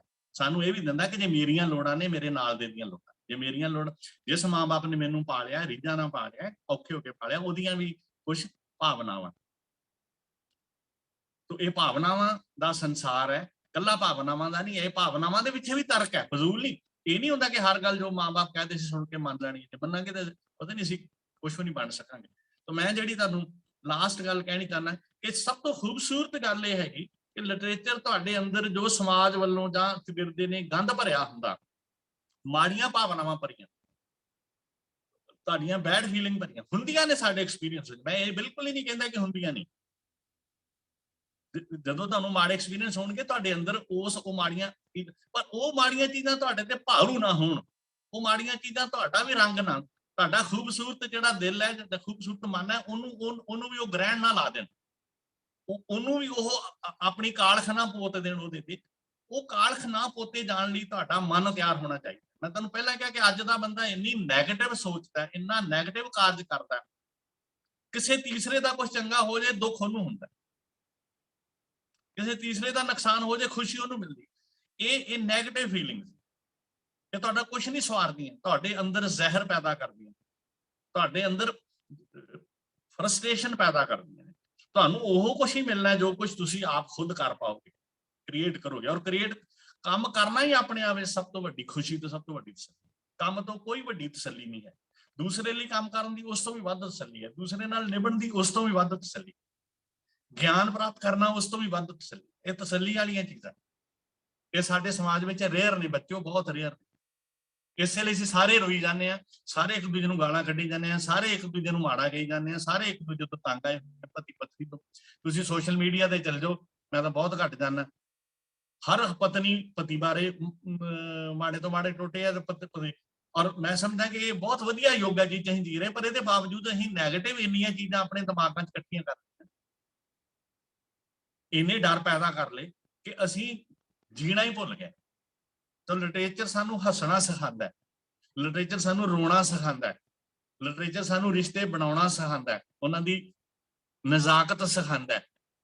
ਇਹ ਨਹੀਂ ਹੈਗਾ ਕਿ ਤੇਰੇ ਵਿਆਹ ਤੇ ਮੈਂ ਕਾਰ ਪੈਂਚਰ ਕਰ ਦੂੰਗਾ। ਸਾਡੇ ਫੁਕਰੇ ਲੈ ਗੀਤਕਾਰ ਭੱਜੇ ਫਿਰਦੇ ਨੇ, ਵਿਆਹ ਤੇ ਕਾਰ ਪੈਂਚਰ ਕਰਨ ਵਾਲੇ ਨਹੀਂ ਸਾਡਾ ਨਾਇਕ। ਸਾਡੇ ਨਾਇਕ ਪਿਆਰ ਕਰਨ ਵਾਲੇ, ਉਹਦੇ ਤੇ ਜਜ਼ਬੇ ਨਾਲ ਜੀਣ ਵਾਲੇ, ਨਿਭਣ ਵਾਲੇ ਨੇ। ਜੇ ਨਾਮ ਹੀ ਨਿਭਿਆ ਗਿਆ ਤਾਂ ਵੀ ਉਹ ਅਫਸਾਨਾ ਜਿਸੇ ਅੰਜਾਮ ਤੱਕ ਲੈ ਜਾना हो नामुमकिन, उसे एक खूबसूरत मोड़ देकर छोड़ना अच्छा। चलो एक बार फिर से अजनबी बन जाए हम दोनों। अजनबी नहीं बनना चाहता कोई, पर जे बनना पै गया तो अजनबी भी अपने वर्गा बने कि जदों भी किसी मोड़ ते मिले ਤੁਹਾਨੂੰ ਉਹਨੂੰ ਮਿਲ ਕੇ ਖੁਸ਼ੀ ਮਿਲੇ। ਤਾਂ ਜਿਹੜਾ ਲਿਟਰੇਚਰ ਹੈ ਤੁਹਾਡਾ ਅੰਦਰ, ਸਾਡਾ ਅੰਦਰ ਧੋਂਦਾ ਹੈ, ਮੇਰਾ ਅੰਦਰ ਧੋਂਦਾ ਹੈ। ਇਹ ਧੋਵੇਗਾ ਤਾਂ ਜੇ ਤੁਸੀਂ ਇਹਨੂੰ ਅੰਦਰ ਲਗਾਓਗੇ। ਜੇ ਤੁਸੀਂ ਇਹਨੂੰ ਅੰਦਰ ਹੀ ਨਹੀਂ ਲਗਾਉਣਾ, ਆਪਣੇ ਮਨ 'ਚ ਹੀ ਨਹੀਂ ਬਸਾਉਣਾ, ਤੇ ਜਿੰਨੀਆਂ ਸਾਡੀਆਂ ਭੈੜੀਆਂ ਚੀਜ਼ਾਂ ਨੇ, ਰਿਸ਼ਤਿਆਂ ਬਾਰੇ ਸ਼ੰਕਾ, ਰਿਸ਼ਤਿਆਂ ਬਾਰੇ ਦਵੈਖ, ਰਿਸ਼ਤਿਆਂ ਬਾਰੇ ਸਾੜਾ, ਰਿਸ਼ਤਿਆਂ ਨੂੰ ਮਤਲਬੀ ਹੋ ਕੇ ਜੀਣ ਦਾ, ਇਹ ਸਾਰੀਆਂ ਨੈਗੇਟਿਵਿਟੀਆਂ ਭਾਵੇਂ ਸਮਾਜ ਦੀਆਂ ਨੇ, ਇਹ ਨੈਗੇਟਿਵਿਟੀਜ਼ ਸਾਡੀਆਂ ਨੂੰ ਸਾਡੇ ਮਨਾਂ 'ਚੋਂ ਧੋਂਦਾ। ਮੈਂ ਕਹਿੰਦਾ ਇਸ ਤੋਂ ਵਧੀਆ ਤੁਹਾਡੇ ਲਈ ਹੋਰ ਕੋਈ ਗਿਜ਼ਾ ਨਹੀਂ ਹੈ, ਖੁਰਾਕ ਨਹੀਂ ਹੈ ਕਿ ਤੁਹਾਡਾ ਮਨ ਸਰੀਰ ਰਵੇ। ਔਰ ਅੱਜ ਦੇ ਦੌਰ 'ਚ ਬੱਚਿਓ ਸਭ ਤੋਂ ਜ਼ਿਆਦਾ ਰੋਗ ਮਾਨਸਿਕ, ਸਰੀਰਕ ਵੀ ਹੈਗੇ ਆ। ਪੰਜਾਬ 'ਚ ਤਾਂ ਸਾਡਾ ਖਾਣਾ ਹੀ ਪੋਲਿਊਟ ਹੈ, ਹਵਾ ਵੀ ਪੋਲਿਊਟ ਹੈ, ਮੈਂ ਉੱਧਰ ਨਹੀਂ ਜਾ ਸਕਦਾ, ਉਹ ਵੀ ਲਿਟਰੇਚਰ ਸਮਝਣ ਦੀ ਜ਼ਰੂਰਤ ਹੈ। ਪਰ ਸਾਡਾ ਤਾਂ ਸਾਰਾ ਕੁਝ ਇੰਨਾ ਪੋਲਿਊਟ ਹੈ ਜਿਹਦੇ ਵਿੱਚ ਸਾਹ ਲੈਣਾ ਔਖਾ ਹੈ। ਤੇ ਜੇ ਸਾਹ ਲੈਣ ਵਾਲੀਆਂ ਕੁਝ ਚੀਜ਼ਾਂ ਨੇ ਤਾਂ ਸਾਨੂੰ ਉਹਨਾਂ ਨੂੰ ਜਿਉਂਦਾ ਰੱਖਣਾ ਚਾਹੀਦਾ ਹੈ, ਉਹਨਾਂ ਨੂੰ ਤਲਾਸ਼ ਕਰਨੀ ਚਾਹੀਦੀ ਹੈ। ਇੱਕ ਪੰਜਾਬੀ ਦਾ ਕੋਈ ਡੈਲੀਗੇਸ਼ਨ ਕੇਰਲਾ ਗਿਆ, ਉਹਨੇ ਵਾਪਸ ਆ ਕੇ ਬਹੁਤ ਵਧੀਆ ਲਿਖਿਆ। ਮੈਨੂੰ ਉਸ ਜਿਹੜਾ ਕਿਸਾਨ ਦਾ ਨਾਮ ਭੁੱਲ ਗਿਆ, ਉਹ ਕਿਸਾਨ ਸੀਗੇ, ਇੱਥੋਂ ਗਏ, ਉਹ ਕੇਰਲਾ ਦਾ ਇੱਕ ਬੰਦਾ ਉਹਨਾਂ ਨੂੰ ਘਰ ਲੈ ਗਿਆ। ਉਹ ਹਾਸੇ 'ਚ ਲਿਖਦਾ ਕਿ ਅੰਗਰੇਜ਼ਾਂ ਕੋਲੋਂ ਅਸੀਂ ਅੰਗਰੇਜ਼ੀ ਦਾਰੂ ਲੈ ਲਈ ਤੇ ਕੇਰਲਾ ਵਾਲਿਆਂ ਨੇ ਕਿਤਾਬਾਂ ਲੈ ਲਈਆਂ। ਇਹ ਦੁਨੀਆ ਸਾਰੀ ਨਾਲ ਅਸੀਂ ਸੰਪਰਕ ਵਿੱਚ ਹੈ, ਇਹਦੇ 'ਚੋਂ ਅਸੀਂ ਕੀ ਲੈਂਦੇ ਹਾਂ? ਕਾਂ ਨੇ ਰੂੜੀ ਤੇ ਜਾਣਾ ਹੁੰਦਾ ਤੇ ਮੋਤੀ ਚੁਗਣੇ ਹੁੰਦੇ ਹੰਸ ਨੇ। ਇਹ ਤੁਹਾਡੀ ਚੋਇਸ ਹੈ। ਬਾਜ਼ਾਰ ਨੇ ਬਹੁਤ ਕੁਝ ਖਿਲਾਰਨਾ ਹੈ, ਸਮਾਜ ਨੇ ਬਹੁਤ ਕੁਝ ਤੁਹਾਡੇ ਆਸੇ-ਪਾਸੇ ਖਿਲਾਰਨਾ ਹੈ। ਤੁਹਾਡੀ ਵਿਲ ਪਾਵਰ ਨੇ ਉਹ ਚੀਜ਼ਾਂ ਸਰ ਕਰਨੀਆਂ ਨੇ, ਤੁਹਾਡੀ ਮਿਹਨਤ ਨੇ ਕਰਨੀਆਂ ਨੇ, ਤੁਹਾਡੇ ਦਿਮਾਗ ਦੀਆਂ ਜਿਹੜੀ ਤੁਹਾਡੀ ਸਮਝ ਸ਼ਕਤੀ ਉਹਦੇ ਨੇ ਕਰਨੀਆਂ ਨੇ। ਉਹ ਸਮਝ ਸ਼ਕਤੀ ਤੁਹਾਨੂੰ ਬਿਲਕੁਲ ਨਹੀਂ ਕਿਸੇ ਨੇ ਦੇਣੀ। ਕੋਈ ਸਿਰ ਫਿਰਿਆ ਟੀਚਰ ਦੇ ਦੇਵੇ ਤੇ ਦੇ ਦੇਵੇ, ਮਾਪੇ ਦੇ ਦੇਣ, ਪਰ ਮਾਪਿਆਂ ਦੀ ਉਹਦੇ ਵਿੱਚ ਸ਼ਮੂਲੀਅਤ ਵਿੱਚ ਕੁਝ ਹੋਰ ਵੀ ਚੀਜ਼ਾਂ ਹੁੰਦੀਆਂ ਨੇ ਜਿਹੜੀਆਂ ਹਰ ਬੰਦੇ ਲਈ ਸ਼ਾਇਦ ਇੱਕੋ ਜਿਹੀਆਂ ਨਾ ਹੋਣ, ਪਰ ਹੁੰਦੀਆਂ ਭਾਵਨਾਵਾਂ ਬਹੁਤ ਵਧੀਆ। ਹੁਣ ਉਹ ਉਹਨਾਂ ਚੀਜ਼ਾਂ ਨੂੰ ਉਨੀ ਸ਼ਿੱਦਤ ਨਾਲ ਚੰਗੀ ਤਰ੍ਹਾਂ ਨਾ ਵੀ ਸਮਝਣ ਤਾਂ ਵੀ ਉਹਨਾਂ ਦੀਆਂ ਭਾਵਨਾਵਾਂ ਸ਼ੁੱਧ। ਪਰ ਮੈਂ ਸਮਝਦਾ ਕਿ ਇਸ ਧੁੰਦੂਘਾਰ ਦੇ ਯੁੱਗ ਵਿੱਚ ਸਾਨੂੰ ਆਪਣੇ ਲਾਈਟ ਹਾਊਸ, ਜਿਵੇਂ ਸਮੁੰਦਰ 'ਚ ਤੈਰਦੇ ਜਹਾਜ਼ਾਂ ਨੂੰ ਲੋੜ ਸੀ, ਕਿਸੇ ਵੇਲੇ, ਹੁਣ ਤਾਂ ਬਹੁਤ ਕੁਝ ਨਵੇਂ ਉਪਕਰਨ ਆ ਗਏ। ਸਾਨੂੰ ਆਪਣੀ ਜ਼ਿੰਦਗੀ ਦੇ ਲਾਈਟ ਹਾਊਸ ਤਲਾਸ਼ਣ ਤੇ ਮੇਰੇ ਲਈ ਬੱਚਿਓ ਇੱਕ ਲਾਈਟ ਹਾਊਸ ਮੇਰਾ ਕਿਤਾਬਾਂ ਨੇ, ਇੱਕ ਲਾਈਟ ਹਾਊਸ ਮੇਰੇ ਅਧਿਆਪਕ ਤੇ ਹੋਰ ਲੇਖਕ ਨੇ, ਜਿਨ੍ਹਾਂ ਨਾਲ ਲਾਸਟ ਗੱਲ ਉਹ ਮਾੜੀ ਆ ਮਿਸਾਲ ਮੈਂ ਦੇਣੀ ਨਹੀਂ ਚਾਹੁੰਦਾ ਕਿ ਤੁਸੀਂ ਜਿਹੋ ਜਿਹਾ ਸਮਾਜ ਵਿੱਚ ਆਪਣਾ ਸਾਥ, ਆਪਣੇ ਮਿੱਤਰ, ਆਪਣੇ ਸੰਗੀ ਚੁਣਦੇ ਹੋ, ਤੁਸੀਂ ਉਹੋ ਜਿਹੇ ਬਣ ਜਾਂਦੇ ਹੋ। ਮਾੜੇ ਬੰਦੇ ਭੱਜ ਭੱਜ ਕੇ ਤੁਹਾਨੂੰ ਚਿੰਬੜਦੇ ਨੇ, ਚੰਗੇ ਬੰਦੇ ਤੁਹਾਨੂੰ ਤਲਾਸ਼ਣੇ ਪੈਂਦੇ ਨੇ, ਤੇ ਕਿਤਾਬਾਂ ਵੀ ਤੁਹਾਨੂੰ ਤਲਾਸ਼ਣੀਆਂ ਪੈਂਦੀਆਂ। ਜਿੰਨਾ ਭੜਕਾਊ ਸੁਭਾਅ ਹੋਏਗਾ, ਜਿੰਨਾ ਹਿੰਸਕ ਸੁਭਾਅ ਹੋਏਗਾ, ਜਿੰਨਾ ਬੰਦਾ ਬੇਚੈਨ ਹੋਏਗਾ, ਉਹਨਾਂ ਉਹ ਮਾੜੀਆਂ ਹਰਕਤਾਂ ਵੱਲ ਖਿੱਚਿਆ ਜਾਂਦਾ। ਤੁਹਾਨੂੰ ਆਪਣੇ ਅੰਦਰਲੇ ਮਨ ਨੂੰ ਵਧੀਆ ਬਣਾਉਣ ਲਈ, ਕਾਬੂ ਕਰਨ ਲਈ ਉਹਨਾਂ ਚੀਜ਼ਾਂ ਨਾਲ ਜੁੜਨ ਦੀ ਲੋੜ ਹੈ, ਜਿਹੜੀਆਂ ਚੀਜ਼ਾਂ ਸਾਨੂੰ ਸਾਡੇ ਅੰਦਰਲੇ ਸੈਲਫ ਨੂੰ ਉਸਾਰਦੀਆਂ ਨੇ, ਵੱਡੀਆਂ ਚੀਜ਼ਾਂ ਪੈਦਾ ਕਰਦੀਆਂ ਨੇ, ਸਬਲੀਮੇਟ ਕਰਦੀਆਂ ਨੇ। ਜਿਹੜਾ ਸਾਡੇ ਅੰਦਰਲਾ ਮਾੜਾ ਮੋਟਾ ਗੰਦ ਹੈ, ਜਦੋਂ ਤੁਸੀਂ ਉਸ ਗੰਦ ਨੂੰ ਕੱਢਣਾ ਸ਼ੁਰੂ ਕਰਤਾ, ਨਵਾਂ ਆਉਣਾ, ਆਪਣੇ ਆਪ ਤੁਹਾਡਾ ਮਨ ਉਹਨਾਂ ਨੂੰ ਪ੍ਰਵਾਨ ਨਹੀਂ ਕਰੇਗਾ। ਇਹ ਹਰ ਬੰਦੇ ਦੀ ਆਪਣੀ ਜਰਨੀ ਹੈ। ਮੇਰੀ ਜਰਨੀ, ਜਿੰਨੇ ਵੀ ਤੁਸੀਂ ਬੱਚੇ ਮੇਰੇ ਨਾਲ ਜੁੜੇ ਹੋ, ਤੁਹਾਡੇ ਸਭ ਦੀ ਜਰਨੀ ਆਪਣੀ ਕਿਤੇ ਸਾਂਝੀ ਹੋਏਗੀ, ਕਿਤੇ ਅੱਡ। ਇਹ ਜਰਨੀ ਆਪਾਂ ਕਰਨੀ ਹੈ, ਤੇ ਇਸ ਜ਼ਮਾਨੇ ਵਿੱਚ ਸਾਡੇ ਕੋਲ ਸਾਧਨ ਵੀ ਬਹੁਤ ਨੇ। ਗਰੀਬ ਤੋਂ ਗਰੀਬ ਬੱਚਿਆਂ ਨੂੰ ਅਸੀਂ ਪੜ੍ਹਦੇ ਦੇਖਿਆ, ਔਰ ਵਧੀਆ ਪੜ੍ਹਦੇ ਦੇਖਿਆ। ਅਸੀਂ ਬਹਾਨੇਬਾਜ਼ ਹਾਂ, ਜਾਂ ਅਸੀਂ ਚਾਹੁੰਦੇ ਹਾਂ ਕਿ ਸਾਡੇ ਲਈ ਦੂਜਾ ਕਰੇ। ਦੂਜਾ ਵੀ ਉਦੋਂ ਹੀ ਕਰੇਗਾ ਜਦੋਂ ਤੁਸੀਂ ਖੁਦ ਮਾੜਾ ਮੋਟਾ ਹਿੰਮਤ ਮਾਰੋਗੇ। ਸੋ ਮੈਂ ਸਮਝਦਾ, ਮੈਂ ਤੁਹਾਨੂੰ ਸ਼ੁਭ ਇਛਾਵਾਂ ਦਿੰਦਾ, ਪਰ ਮੈਂ ਇੱਕ ਗੱਲ ਲਾਸਟ ਤੇ ਕਹਿਣਾ ਕਿ ਤੁਹਾਡੀ ਜ਼ਿੰਦਗੀ ਦਾ ਜਿਹੜਾ ਸਟੀਅਰਿੰਗ ਹੈ, ਉਹ ਤੁਹਾਡੇ ਆਪਣੇ ਹੱਥ ਹੋਣਾ ਚਾਹੀਦਾ। ਤੁਹਾਨੂੰ ਪਤਾ ਹੋਣਾ ਚਾਹੀਦਾ ਕਿ ਜਿਹੜੀ ਸੜਕ ਵੱਲ ਨੂੰ ਤੁਸੀਂ ਜਾ ਰਹੇ ਹੋ, ਰੋਮਾਂਟਿਕ ਮੋੜ ਕਰੀ ਜਾਣੇ, ਕ੍ਰੇਜ਼ੀ ਹੋ ਕੇ ਫੈਸਲੇ ਕਰੀ ਜਾਣੇ, ਕਿਸੇ ਦੇ ਲਾਈ ਲੱਗ ਹੋ ਕੇ ਫੈਸਲੇ ਕਰੀ ਜਾਣੇ, ਨਿੱਕੇ ਨਿੱਕੇ ਲਾਲਚਾਂ ਲਈ ਫੈਸਲੇ ਕਰੀ ਜਾਣੇ, ਐਵੇਂ ਲੜੀ ਜਾਣਾ, ਫਿਰ ਐਵੇਂ ਹਰ ਇੱਕ। ਇਹ ਸਾਰੀਆਂ ਚੀਜ਼ਾਂ ਤੁਹਾਡੀ ਪਰਸਨੈਲਿਟੀ ਖੋਰਾ ਲਾਉਂਦੀਆਂ ਨੇ, ਗ੍ਰਹਿਣ ਲਾਉਂਦੀਆਂ ਨੇ, ਤੁਹਾਡੇ ਅੰਦਰਲੇ ਮਨੁੱਖ ਨੂੰ, ਤੁਹਾਡੇ ਅੰਦਰਲੇ ਜਜ਼ਬਿਆਂ ਨੂੰ, ਰਿਸ਼ਤਿਆਂ ਨੂੰ, ਸਾਰਿਆਂ ਨੂੰ ਆਂਚ ਆਉਂਦੀ ਹੈ। ਮੈਂ ਚਾਹਾਂਗਾ ਕਿ ਤੁਸੀਂ ਥੋੜਾ ਬਹੁਤਾ ਸਮਾਂ ਕੱਢ ਕੇ, ਮੈਂ ਤਾਂ ਚਾਹਾਂਗਾ ਸੋਸ਼ਲ ਮੀਡੀਆ ਵਾਲਾ ਸਮਾਂ ਕੱਢ ਕੇ, ਪਰ ਇਹ ਗੱਲ ਥੋੜੀ ਕੌੜੀ ਲੱਗੀ, ਕੱਢ ਕੇ ਤੁਸੀਂ ਕੋਈ ਕਿਤਾਬ, ਕੋਈ ਕਿਤਾਬ, ਬੜੀ ਵੈਰਾਈਟੀ ਵਾ, ਤੁਹਾਡੀ ਆਪਣੀ ਚੋਇਸ ਵਾਲੀ ਕਿਤਾਬ। ਜ਼ਰੂਰੀ ਨਹੀਂ ਹੈ ਤੁਸੀਂ ਕਵਿਤਾ ਪੜ੍ਹਨੀ ਹੈ, ਨਾਵਲ ਪੜ੍ਹਨਾ, ਕਹਾਣੀ ਪੜ੍ਹਨਾ ਜਾਂ ਵਾਰ। ਤੁਹਾਡੇ ਕੋਲ ਤੋਂ ਪੁਸਤਕਾਂ ਤੁਹਾਡਾ ਮਨ ਟਿਕਾਉਂਦੀਆਂ ਨੇ। ਕੁਛ ਚਿਰ ਲਈ ਤੁਹਾਡਾ ਮਨ ਇਸ ਭੇਡ ਚਾਲ ਤੋਂ ਪਾਸੇ ਹੁੰਦਾ, ਤਾਂ ਹੀ ਤੁਸੀਂ ਸ਼ੇਰ ਬਣੋਗੇ, ਤਾਂ ਹੀ ਤੁਹਾਡੀਆਂ ਮੰਜ਼ਿਲਾਂ ਹੋਣਗੀਆਂ। ਇਹਨਾਂ ਸ਼ੁਭ ਕਾਮਨਾਵਾਂ ਨਾਲ, ਜਿਨ੍ਹਾਂ ਨੇ ਧਿਆਨ ਨਾਲ ਸੁਣਿਆ ਉਹਨਾਂ ਦਾ ਵੀ, ਜਿਨ੍ਹਾਂ ਨੇ ਕੁਛ ਵਿੱਚ ਆਪਣਾ ਕਾਰੋਬਾਰ ਕੀਤਾ ਉਹਨਾਂ ਦਾ, ਸਾਰਿਆਂ ਦਾ ਸ਼ੁਕਰੀਆ। ਵਿਸ਼ੇਸ਼ ਤੌਰ ਤੇ ਯੂਨੀਵਰਸਿਟੀ ਦਾ ਤੇ ਆਪਣੇ ਬਹੁਤ ਹੀ ਅਜ਼ੀਜ਼ ਦੋਸਤ ਡਾਕਟਰ ਹਰਪ੍ਰੀਤ ਸਿੰਘ ਦਾ ਮੈਂ ਤਹਿ ਦਿਲੋਂ ਸ਼ੁਕਰਗੁਜ਼ਾਰ ਹਾਂ। ਤੁਹਾਡੇ ਬਹਾਨੇ ਮੈਂ ਵੀ ਚਾਰ ਗੱਲਾਂ ਸੋਚੀਆਂ, ਤੁਹਾਡੇ ਬਹਾਨੇ ਮੈਂ ਵੀ ਆਪਣੇ ਮਨ ਦੀਆਂ ਚਾਰ ਗੱਲਾਂ ਬਣਾਈਆਂ, ਜਿਨ੍ਹਾਂ ਨੂੰ ਮੈਂ ਆਉਣ ਵਾਲੇ ਸਮੇਂ 'ਚ ਹੋਰ ਸੋਚਦਾ ਰਹਾਂਗਾ। ਬਹੁਤ ਬਹੁਤ ਸ਼ੁਕਰੀਆ।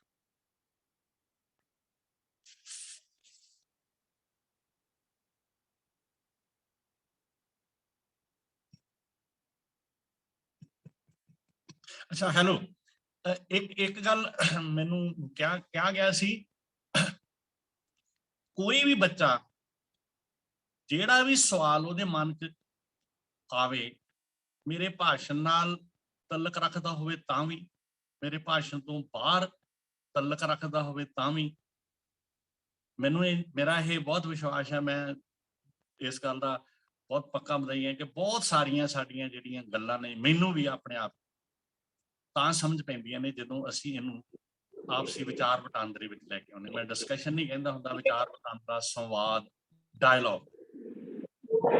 ਡਾਇਲੌਗ ਦੀ ਲੋੜ ਹੈ। ਤੁਹਾਨੂੰ ਬਹੁਤ ਜ਼ਿਆਦਾ ਲੋੜ ਹੈ, ਸਾਨੂੰ ਵੀ ਬਹੁਤ ਜ਼ਿਆਦਾ ਲੋੜ ਹੈ, ਤਾਂ ਕਿ ਅਸੀਂ ਜਾਣ ਸਕੀਏ ਕਿ ਅਸੀਂ ਕਿੱਥੇ ਕਾਂ ਸਾਰੇ ਦਾ। ਸੋ ਡਾਕਟਰ ਸਾਹਿਬ ਹਾਜ਼ਰ ਹੋ ਗਏ ਨੇ, ਉਹ ਬਾਕੀ ਅਗਲੀ ਗੱਲ ਉਹ ਆਪ ਤੌਰ ਲਈ।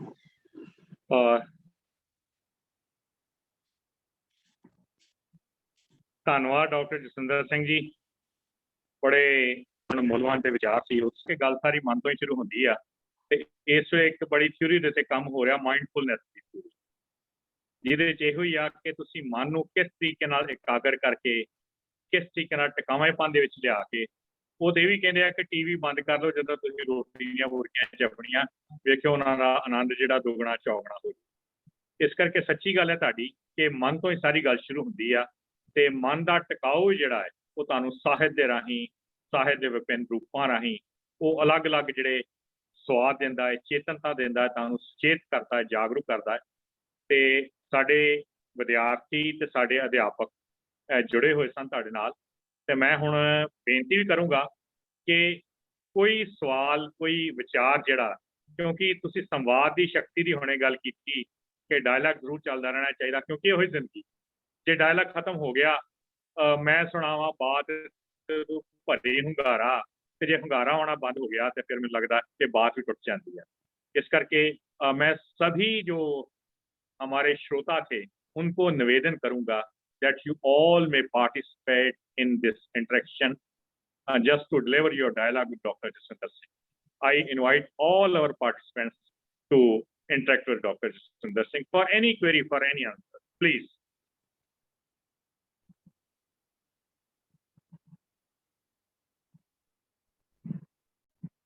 IDP cell persons, please.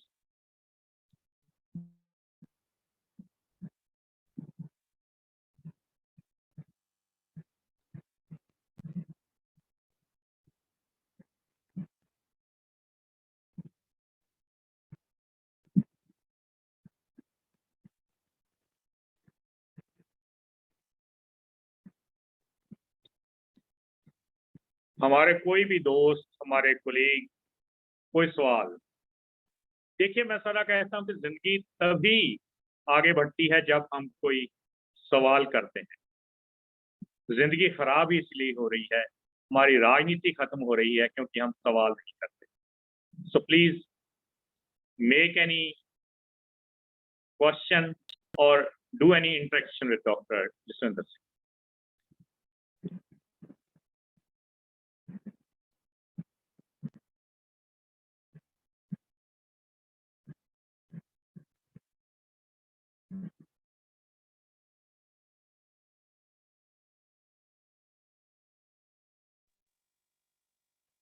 Sir, hello.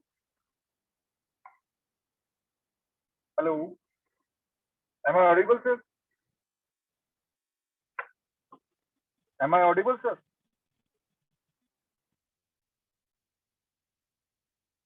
Sir मेरा एक सवाल है। हेलो।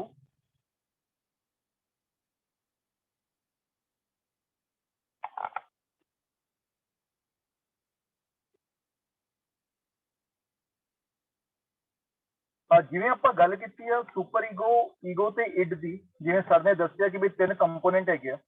ਮੈਂ ਇਹ ਗੱਲ ਪੁੱਛਣਾ ਚਾਹੁੰਦਾ ਕਿ ਬਈ ਜੇ ਸਪੋਜ਼ ਕਰੋ ਕਿਸੇ ਦਾ ਲਿਟਰੇਚਰ ਵੱਲ ਰੁਝਾਨ ਹੈ ਤੇ ਕੀ ਪੱਕੇ ਤੌਰ ਤੇ super ego will dominate the personality or he can work with the id ego and super ego balance?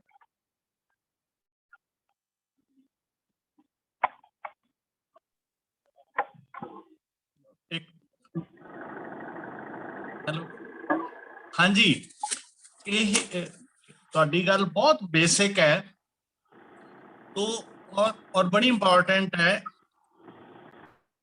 ਸਾਡੇ ਮਾਈਂਡ ਦੀ ਫੰਕਸ਼ਨਿੰਗ ਦਾ ਜਿਹੜਾ ਇੱਕ ਸਹਿਜ ਵਰਤਾਰਾ ਹੈ ਜਾਂ ਵਿਸ਼ੇਸ਼ ਮੌਕਿਆਂ ਵਿੱਚ ਵਰਤਾਰਾ ਹੈ, ਉਹਦੇ ਵਿੱਚ ਵੀ ਫਰਕ ਹੋਏਗਾ। ਬਟ ਇਹ ਜਿਹੜੀਆਂ ਤਿੰਨੇ ਨੇ ਇਹ ਕਈ ਥਾਵਾਂ ਤੇ ਕਨਫਲਿਕਟਿੰਗ ਪੋਜੀਸ਼ਨ ਚ ਆਉਂਦੀਆਂ ਨੇ, ਕਈ ਥਾਵਾਂ ਤੇ ਇਹ ਹਾਰਮੋਨੀਅਸ ਪੋਜੀਸ਼ਨ ਚ ਆ ਸਕਦੀਆਂ। ਡਿਪੈਂਡ ਕਰੇਗਾ, ਜਿਹੜੀ ਮੈਂ ਇੱਕ ਗੱਲ ਕਹੀ ਸੀ ਕਿ ਜਿਹੜੀਆਂ ਸਾਡੀਆਂ ਸਬਜੈਕਟਿਵਿਟੀਜ਼ ਨੇ, ਜਿਹਨੂੰ ਆਪਾਂ ਪੂਰਵ ਗ੍ਰਹਿ ਕਹਿੰਦੇ ਆ, ਸਬਜੈਕਟਿਵਿਟੀਜ਼ ਨੇ ਜਿਹੜੀਆਂ ਸਾਡੇ ਅੰਤਰ ਮਨ ਨੇ ਬਿਲਕੁਲ ਠੀਕ ਮੰਨ ਲਈਆਂ ਨੇ ਤੇ ਉਹਨਾਂ ਤੇ ਉਹ ਪਹਿਰਾ ਦਿੰਦਾ। ਮੰਨ ਲਓ ਜੇ ਮੈਂ ਭਾਰਤੀ ਜਾਂ ਪੰਜਾਬੀ ਸਮਾਜ ਦੀ ਗੱਲ ਕਰਾਂਗਾ ਤਾਂ ਮੈਂ ਕਹਾਂਗਾ ਜਿਹੜੀਆਂ ਜੈਂਡਰ ਵੌਇਸਸ ਨੇ, ਜੈਂਡਰ ਕਿ ਜਿਹੜਾ ਪਿਤਰਕੀ ਮਨ ਹੈ, ਪੈਟਰੀਆਰਚਲ ਮਾਈਂਡ ਹੈ, ਉਹ ਔਰਤ ਨੂੰ ਬਰਾਬਰ ਨਹੀਂ ਮੰਨਦਾ ਆ ਰਿਹਾ। ਮੈਂ ਨਵੇਂ ਗਿਆਨ ਦੀ ਜਾਂ ਜਿਹੜੇ ਰੈਸ਼ਨਲ ਨੇ ਉਹਨਾਂ ਦੀ ਗੱਲ ਨਹੀਂ ਕਰ ਰਿਹਾ, ਮੈਂ ਜਿਹੜੀ ਭਾਰੂ ਰੁਚੀ ਆ ਉਹਦੇ ਚ। ਤੋ ਅਲਟੀਮੇਟਲੀ ਕੀ ਹੁੰਦਾ ਹੈ ਕਿ ਜਿਹੜੀ ਸਾਡੀ ਇਡ ਦਾ ਈਗੋ ਦੇ ਵਿੱਚ ਜਿਹੜਾ ਸਾਡਾ ਇਡ ਦੇ ਉੱਪਰ ਸਾਡਾ ਈਗੋ ਬਣਦਾ, ਈਗੋ ਨੂੰ ਅਸੀਂ ਕਹਿੰਦੇ ਹਉ ਜਿਹੜੀ ਹੈ ਉਹ ਮੈਂ ਮੂਲਕ ਹੈ। ਇਡ ਜਿਹੜੀ ਆ ਉਹ ਰਾਵ ਆ, ਕੁਦਰਤੀ ਹੈ। ਸੁਪਰ ਈਗੋ ਹੈ ਜਿਹੜੀ ਜਿਹਦੇ ਉੱਤੇ ਸਮਾਜਿਕ ਵੈਲਿਊਜ਼ ਦਾ, ਆਈਡੀਅਲ ਵੈਲਿਊਜ਼ ਦਾ, ਚੰਗੀਆਂ ਧਾਰਮਿਕ ਵੈਲਿਊਜ਼ ਦਾ, ਚੰਗੀਆਂ ਜਿਹੜੀਆਂ ਸੋਸ਼ਲ ਹੋਣ ਦੇ ਹਵਾਲੇ ਨਾਲ ਨੇ ਉਹਨਾਂ ਦਾ ਅਸਰ ਬਣਦਾ। ਤੋ ਜਿਹੜੇ ਬੰਦੇ ਦੀ ਸਾਈਕੋਲੋਜੀ ਵਿੱਚ ਔਰਤ ਹੈ ਹੀ 2 ਨੰਬਰ ਦੀ ਤੇ ਉਹਦੀ ਗੁੱਤ ਪਿੱਛੇ ਮੱਤ ਹੈ, ਮੈਂ ਤੇ ਹੱਸਦਾ ਹੁੰਦਾ ਗੁੱਤ ਪਿੱਛੇ ਮੱਤ, ਮੈਂ ਹੱਸਦਾ ਹੁੰਦਾ ਵੀ ਜਦੋਂ ਹੁਣ ਗੁੱਤ ਨਹੀਂ ਰਹੀ ਫਿਰ ਮੱਤ ਕਿੱਥੇ ਗਈ। ਤਾਂ ਇਹਦਾ ਮਤਲਬ ਕੀ ਹੋਏਗਾ ਕਿ ਇਹ ਜਿਹੜੀ ਇੱਡ ਹੈ, ਇੱਡ ਨੂੰ ਅਸੀਂ ਕਿੰਨਾ ਕੁ ਸਿਧਾ ਲਿਆ, ਕਿੰਨਾ ਕੁ ਇੱਡ ਨੂੰ ਟ੍ਰੇਨਡ ਕਰਕੇ ਅਸੀਂ ਈਗੋ ਚ ਲੈ। ਈਗੋ ਦਾ ਇੱਕ ਪਾਰਟ ਪੋਜ਼ਿਟਿਵ ਹੈ, ਇੱਕ ਪਾਰਟ ਨੈਗੇਟਿਵ। ਇੱਡ ਦਾ ਵੀ ਇੱਕ ਪਾਰਟ ਬਹੁਤ, ਇੱਡ ਸਾਡੀ ਪ੍ਰਾਈਮਲ ਪਾਵਰ ਹੈ, એનર્ਜੀ ਜਿਹੜੀ ਸਾਡੀ ਮਾਨਸਿਕ ਊਰਜਾ ਹੈ ਨਾ, ਉਹ ਹੈਗਾ ਨਾ ਸ਼ਾਇਦ ਇੱਕ ਸ਼ੇਰ ਕਿ ਕੋਈ ਬਾਤ ਹੈ ਕਿ ਮਿਟਦੀ ਹਸਤੀ ਨਹੀਂ ਹਮਾਰੀ। ਇਹ ਹਸਤੀ ਨਾ ਮਿਟਣ ਦਾ, ਜਾਂ ਪੰਜਾਬੀਆਂ ਦੇ ਕਹਿੰਦੇ ਵੀ ਹਾਰ ਨਹੀਂ ਮੰਨਦੇ। ਤਾਂ ਇਹ ਜਿਹੜੀ ਇਹ ਸਾਡੀ ਇੱਡ ਕੰਸਟਰਕਸ਼ਨ ਹੈ, ਹਿਸਟੋਰੀਕਲ, ਜੈਨੇਟਿਕਲ, এনवायरमेंटल। ਤੋ ਜਿਹੜੀਆਂ ਸਾਡੀਆਂ ਇੱਡ ਦੀਆਂ ਕੰਸਟਰਕਸ਼ਨ ਨੇ ਉਹ ਸਾਡੀ ਪਾਵਰ ਹੈ। ਇੱਡ ਤੋਂ ਬਿਨਾ ਬੰਦਾ ਢਹਿੰਦੀਆਂ ਕਲਾ, ਜਿਹੜਾ ਅੱਜ ਦਾ ਬੰਦਾ ਫਰਸਟ੍ਰੇਸ਼ਨ ਚ ਹੈ, ਡਿਪਰੈਸ਼ਨ ਚ ਹੈ, ਉਹ ਉਹਨਾਂ ਸਾਰਿਆਂ ਨੇ ਇੱਡ ਗਈ ਉਹਨਾਂ ਨੂੰ। ਸਭ ਤੋਂ ਪਹਿਲਾਂ ਉਹਨਾਂ ਨੂੰ ਲੱਗਦਾ ਕਿ ਉਹ ਨਫਿੱਟ ਬੰਦੇ ਨੇ। ਕੋਈ ਨਫਿੱਟ ਨਹੀਂ ਹੈ ਦੁਨੀਆ 'ਚ, ਬਟ ਸਿੰਪਲ ਸਿਚੁਏਸ਼ਨ ਹੈ ਕਿ ਉਹ ਉਸ ਦੇ ਫਿੱਟ ਹੋਣ ਦੀਆਂ ਉਹਦੇ ਕੋਲ ਕਿਹੜੀਆਂ ਕਿਹੜੀਆਂ ਸੰਦ ਹਥਿਆਰ ਉਹਨੇ ਬਣਾਏ ਨੇ। ਜੇ ਅਸੀਂ 21ਵੀਂ ਸਦੀ 'ਚ ਜੀਣਾ, ਅਸੀਂ ਕਿੱਥੇ ਮਾਰ ਖਾਂਦੇ ਹਾਂ, ਮੈਂ ਉਧਰ ਨਹੀਂ ਜਾਂਦਾ। ਸੋ ਤੁਹਾਡੀ ਜਿਹੜੀ ਗੱਲ ਕਰ ਰਹੇ ਹੋ ਬਹੁਤ ਖੂਬਸੂਰਤ ਹੈ। ਅਸੀਂ ਇੱਡ ਦੇ ਬਹੁਤ ਸਾਰੇ ਹਿੱਸੇ ਨੂੰ ਸੁਧਾ ਕੇ ਈਗੋ ਦੇ ਵਿੱਚ ਸੈਲਫ ਇੰਪੋਰਟੈਂਟ ਹੋ ਗਿਆ। Self is not everything but self is very important. ਮੇਰੇ ਪੰਜਾਬੀ ਚ ਖਾਨ ਹੈ, ਆਪ ਮਰੇ ਜੱਗ ਪਰਲੋ ਜੀ ਨਾਲ ਜਹਾਨ ਹੈ। ਇਹਦਾ ਮਤਲਬ ਹੈ ਮੈਂ ਜਿਹੜੀ ਲਾਸਟ ਗੱਲ ਵੀ ਕਹੀ ਵੀ ਜੇ ਮੇਰੀ ਹੋਂਦ ਹੈ ਤਾਂ ਹੀ ਮੇਰੇ ਲਈ ਜ਼ਮਾਨਾ ਰਹਿੰਦਾ ਹੈਗਾ, ਜੇ ਮੈਂ ਹੀ ਨਹੀਂ ਹੈਗਾ ਤਾਂ ਮੇਰੇ ਲਈ ਹੈ। ਇਸ ਕਰਕੇ ਜਿਹੜੀ ਈਗੋ ਪੋਜ਼ਿਟਿਵ ਹੈ, ਬਟ ਈਗੋ ਜਦੋਂ ਹੰਕਾਰ ਵੱਲ ਜਾਂਦੀ ਹੈ, ਈਗੋ ਜਦੋਂ ਕਿਸੇ ਫਿਲਾਸਫੀ ਚ ਆਉਂਦਾ, ਅਸਤਿਤਵਵਾਦ ਦੀ ਫਿਲਾਸਫੀ ਚ ਆਉਂਦਾ, ਸੈਲਫ ਐਂਡ ਅਦਰ, ਜਿਹੜਾ ਸਾਡੀ ਹਿਊਮਨ ਹੋਂਦ ਦਾ ਦੋਹੇ ਸਚਾਈਆਂ ਨੇ। ਮੇਰਾ ਸੈਲਫ ਹੈ, ਇਹ ਮੇਰਾ ਪ੍ਰਾਇਮਰੀ ਹੈ, ਪਰ ਅਦਰ ਵੀ ਖੜਾ ਹੈ। ਅਦਰ ਦੀ ਅਣਹੋਂਦ ਨਹੀਂ ਹੈ। ਮੇਰੀ ਵਾਈਫ, ਮੇਰੇ ਬੱਚੇ, ਮੇਰੇ ਮਾਪੇ, ਮੇਰਾ ਸਮਾਜ, ਮੇਰੇ ਗੁਆਂਢੀ, ਇਹ ਅਦਰ ਨੇ। ਡਿਫਰੈਂਟ ਸੈਂਕੜੇ ਕੈਟਾਗਰੀਆਂ ਚ ਅਦਰ ਖੜਾ ਮੇਰੇ ਨਾਲ। ਜੇ ਮੇਰੀ ਈਗੋ, ਜਿਹਨੂੰ ਆਪਾਂ ਸਵਾਰਥੀ ਬੰਦਾ ਕਹਿੰਦੇ ਆ, ਕਮੀਨਾ ਬੰਦਾ ਕਹਿੰਦੇ ਆ, ਲਾਲਚੀ ਬੰਦਾ ਕਹਿੰਦੇ ਆ, ਉਹਦੀ ਸੈਲਫ ਈਗੋ ਬਹੁਤ ਵੱਧ ਜਾਂਦੀ ਹੈ ਜਦ ਦੂਜੇ ਨੂੰ ਪਛਾਣਦਾ ਨਹੀਂ। ਤਾਂ ਜਿਹੜੀ ਈਗੋ ਦਾ ਅਗਲਾ ਪਾਰਟ ਹੋਏਗਾ ਕਿ ਸੈਲਫ ਐਂਡ ਅਦਰ। ਅਸੀਂ ਕਹਿੰਦੇ ਆ ਕਿ ਸੈਲਫਿਸ਼ ਬੰਦੇ ਹੋਣ ਵਿੱਚ ਤੇ ਸੈਲਫ ਰਿਸਪੈਕਟ ਹੋਣ ਵਾਲੇ ਬੰਦੇ 'ਚ ਫਰਕ ਹੈ। ਇਹ ਬਰੀਕ ਫਰਕ ਨੇ। ਸੈਲਫਿਸ਼ ਬੰਦਾ ਆਪਣੇ ਬਾਰੇ ਸੋਚਦਾ, ਸੈਲਫ ਰਿਸਪੈਕਟ ਵਾਲਾ ਆਪਣੇ ਸਵੈਮਾਨ ਦੀ ਸੋਚ ਕੇ ਨਾਲ ਦੂਜੇ ਬਾਰੇ ਵੀ ਸੋਚੇਗਾ। ਤੇ ਇਸ ਕਰਕੇ ਈਗੋ ਵੀ ਇੱਕ ਕੈਟਾਗਰੀ ਸਿੰਪਲ ਨਹੀਂ ਹੈਗੀ। ਈਗੋ ਦੇ ਅੰਤਰਗਤ ਵੀ ਬਹੁਤ ਸਾਰੀਆਂ, ਪਰ ਜਿਵੇਂ ਜਿਵੇਂ ਅਸੀਂ ਈਗੋ ਨੂੰ ਸੋਸ਼ਲ ਵੈਲਿਊਜ਼ ਨਾਲ, ਹਿਊਮਨ ਵੈਲਿਊਜ਼ ਨਾਲ, ਹੋਰ ਚੰਗੀਆਂ ਚੀਜ਼ਾਂ ਨਾਲ ਪੁਸ਼ਟ ਕਰਦੇ ਰਹਿੰਦੇ ਆ, ਤਾਂ ਇਹ ਸੁਪਰ ਈਗੋ ਬਣੀ ਜਾਂਦੀ ਹੈ। ਇਹਦੀ ਸਭ ਤੋਂ ਵਧੀਆ ਮਿਸਾਲ ਮੈਂ ਦਿੰਦਾ ਹੁੰਦਾ ਕਿ ਗੁਰੂ ਨਾਨਕ ਦੇਵ ਜੀ ਦੀ ਜਿਹੜੀ id, ego, super ego, that was in a total cosmic harmonious form।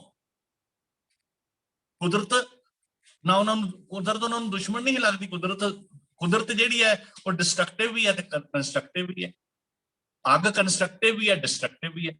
ਤਾਂ ਉਹਨਾਂ ਨੇ ਕਿੰਨੀ ਖੂਬਸੂਰਤ ਕੁਦਰਤ ਦੇ ਨਾਲ, ਸਮਾਜ ਨੂੰ ਉਹਨਾਂ ਨੇ ਨਿੰਦਿਆ ਵੀ ਹੈ, ਬਟ ਨਾਲ ਦੀ ਨਾਲ ਸਮਾਜ ਨੂੰ ਬੈਟਰ ਹੋਣ ਦੀ ਗੱਲ ਕੀਤੀ। ਤਾਂ ਤੁਹਾਡਾ ਸਵਾਲ ਬਹੁਤ ਖੂਬਸੂਰਤ ਹੈ। ਇਹ ਹੈਗਾ, ਇਹਦੇ ਚ ਤਿੰਨ ਪਾਰਟ ਨੇ। ਇੱਕ ਪਾਰਟ ਹੈਗਾ ਕਿ ਤੁਹਾਡੀ ਇਹ ਪਰਸਨਲ ਈਗੋ ਜਾਂ ਇੱਡ ਕਿਸ ਤਰ੍ਹਾਂ ਦੇ ਜੀਨਸ ਰਾਹੀਂ ਆਈ ਤੇ ਕਿਸ এনवायरमेंट ਵਿੱਚ ਬਣੀ। ਇੱਕ এনवायरमेंट ਹੈ, ਇੱਕ ਤੁਹਾਡੇ ਜੀਨਸ ਹੈ, ਤੇ ਤੀਜਾ ਉਹਦੇ ਲਈ ਤੁਸੀਂ ਕੀ ਐਫਰਟ ਕੀਤਾ। ਜਿਹਦੀ ਮੈਂ ਅੱਜ ਗੱਲ ਕਰਕੇ ਹਟਿਆ ਕਿ ਤੁਹਾਡੀ ਇਹ ਇੱਡ ਨੂੰ ਤੁਸੀਂ, ਇੱਡ ਦੀ ਸ਼ਕਤੀ ਨੂੰ ਤੁਸੀਂ ਡਾਇਵਰਟ ਕਰਨਾ। ਅੱਗ ਤੋਂ ਤੁਸੀਂ ਉਹਨੂੰ ਚੁੱਲ੍ਹੇ 'ਚ ਬਾਲਣਾ ਹੈ, ਉਹਦੇ ਨਾਲ ਤੁਸੀਂ ਚੀਜ਼ਾਂ ਬਣਾਉਣੀਆਂ, ਜਾਂ ਉਹਨਾਂ ਨੇ ਉਹਦੇ ਨਾਲ ਗੁਆਂਢੀਆਂ ਦੇ ਘਰ ਚਵਾਤੀ ਲਾਉਣੀ ਹੈ। ਤਾਂ ਤਾਕਤ ਤਾਂ ਤੁਹਾਡੇ ਕੋਲ ਹੈਗੀ ਹੈ। ਸਾਡੇ ਪੋਲੀਟੀਸ਼ੀਅਨ ਜਿਵੇਂ ਤਾਕਤਵਰ ਤੇ ਤੁਹਾਨੂੰ ਪਤਾ ਹੀ ਹੈ ਅੱਜ ਕੱਲ ਜੋ ਹੋ ਰਿਹਾ ਮੁਲਕ 'ਚ। ਤਾਂ ਇਸ ਕਰਕੇ ਇਹਨਾਂ ਦੇ ਰੂਪ ਨੇ। ਕਿਸੇ ਵਿੱਚ ਪਹਿਲੇ ਬੰਦਿਆਂ 'ਚ, ਦੇਸੀ ਬੰਦਿਆਂ 'ਚ ਇੱਡ ਬਹੁਤ ਹੁੰਦੀ ਹੈ। ਪੰਜਾਬੀ ਵਿੱਚ ਖਾਨਦਾਨੀ ਦੁਸ਼ਮਣੀ 5 ਪੀੜ੍ਹੀਆਂ ਮਾਰ ਦਿੰਦੀ ਸੀ। ਖਾਨਦਾਨੀ ਦੁਸ਼ਮਣੀ ਇੱਡ ਦੀ ਇੱਕ ਰਿਫਲੈਕਸ਼ਨ ਹੈ। ਹੌਲੀ ਹੌਲੀ ਸਮਝ ਪਈ ਵੀ ਇਹ ਕੀ ਹੋਇਆ, ਜਿਨ੍ਹਾਂ ਬੱਚਿਆਂ ਦਾ ਕਸੂਰ ਹੀ ਨਹੀਂ ਉਹਨਾਂ ਦੇ ਅੱਗੇ ਕਿਉਂ ਕਤਲ ਕੀਤੇ ਜਾਣ। ਤੋ ਇਸ ਲਈ ਅਸੀਂ ਇਹ ਇੱਕ ਸੋਸ਼ਲ ਟ੍ਰੇਨਿੰਗ ਦਾ ਪਾਰਟ ਹੈ। ਬੰਦਾ ਡਿਫਰੈਂਟ ਚੀਜ਼ਾਂ 'ਚ ਪੋਲਿਊਟ ਵੀ ਹੋ ਰਿਹਾ ਹੈ, ਡਿਫਰੈਂਟ ਚੀਜ਼ਾਂ 'ਚ ਉਹ ਹੋਰ ਚੰਗਾ ਵੀ ਬਣ ਰਿਹਾ ਹੈ। ਬਿਲਕੁਲ ਤੁਹਾਡੀ ਗੱਲ ਠੀਕ ਹੈ। ਇਹੀ ਇੱਕ ਤੀਜਾ ਪਾਰਟ ਹੈਗਾ, ਦੂਜਾ ਤੇ ਤੀਜਾ ਪਾਰਟ ਹੈ ਜਿਹਦੇ 'ਚ ਸੋਸ਼ਲ ਮਾਹੌਲ ਤੁਹਾਡੀ ਈਗੋ ਨੂੰ ਕੰਸਟਰਕਟ ਕਰਦਾ ਹੈ, ਤੁਹਾਡੀ ਸੁਪਰ ਈਗੋ ਨੂੰ ਕੰਸਟਰਕਟ। ਸਾਡਾ ਜ਼ਿਆਦਾ ਜ਼ੋਰ ਸੁਪਰ ਈਗੋ ਨੂੰ ਕੰਸਟਰਕਟ ਕਰਨ ਤੇ ਹੋਣਾ ਚਾਹੀਦਾ ਹੈ, ਜਿਹੜੀ ਸੋਸ਼ਲ ਹੈ, ਜਿਹੜੀ ਸਬਲੀਮੇਟਡ ਹੈ, ਜਿਹੜੀ ਸਰਬੱਤ ਦੇ ਭਲੇ ਦੀ ਹੈ, ਗੱਲਾਂ ਬਾਤਾਂ ਨਾਲ ਨਹੀਂ, ਰੀਅਲ ਇਨ ਸੈਂਸ ਵਿੱਚ। ਤੇ ਜਿਹੜੀ ਜਿਹਦੇ ਨਾਲ ਬੰਦਾ ਬਣਦਾ ਹੈ, ਤੇ ਬੰਦਾ ਉਦੋਂ ਹੀ ਬੰਦਾ ਬਣਦਾ ਜਦੋਂ ਉਹ ਆਪਣੇ ਤੋਂ ਬਾਹਰ ਬਾਕੀ ਸਮਾਜ ਦਾ, ਇਕੱਲੇ ਸਮਾਜ ਦਾ ਨਹੀਂ, ਕੁਦਰਤ ਦਾ ਨਹੀਂ, ਸਾਰੀ ਕਾਇਨਾਤ ਨਾਲ ਇੱਕ ਲਿਵਿੰਗ ਰਿਲੇਸ਼ਨਸ਼ਿਪ। ਇਹ ਔਖੀਆਂ ਚੀਜ਼ਾਂ ਨੇ, ਬਟ ਵੱਡੇ ਬੰਦਿਆਂ ਨੇ, ਚੰਗੇ ਬੰਦਿਆਂ ਨੇ ਕੀਤੀਆਂ ਨੇ। ਇਹ ਸਾਡੀ ਮੁਸਲਸਲ ਆਪਣੇ ਸਵੈ ਨਾਲ ਤੇ ਆਪਣੇ ਦੁਆਲੇ ਨਾਲ ਲਗਾਤਾਰ ਇੱਕ ਜੰਗ ਹੈ, ਇੱਕ ਜਿਹਨੂੰ ਨਰਮ ਕਹਿਣਾ ਹੋਵੇ ਗੁਫ਼ਤਗੂ ਹੈ, ਇੰਟਰੈਕਸ਼ਨ ਹੈ।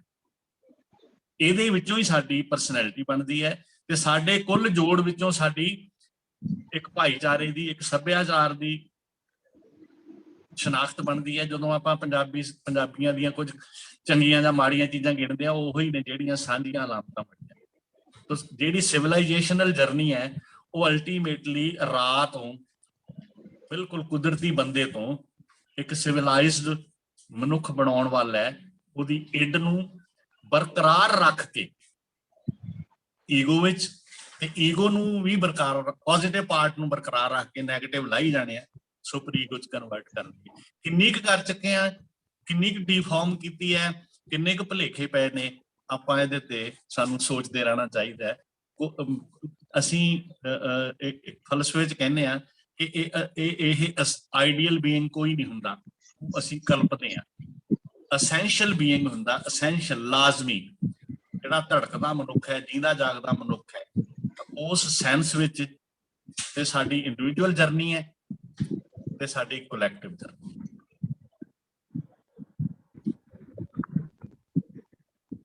ਸ਼ੁਕਰੀਆ ਡਾਕਟਰ ਜਸਵਿੰਦਰ ਸਿੰਘ ਜੀ। ਸਾਡੇ ਕੋਈ ਹੋਰ ਪਾਰਟਿਸਪੈਂਟ ਜਿਹੜੇ ਕੋਈ ਇੰਟਰੈਕਸ਼ਨ ਕਰਨਾ ਚਾਹੁਣ ਜਾਂ ਜਿਹਨਾਂ ਦਾ ਕੋਈ ਸਵਾਲ ਹੋਏ? ਸਾਡੇ ਕੋਈ ਹੋਰ ਪਾਰਟਿਸਪੈਂਟ?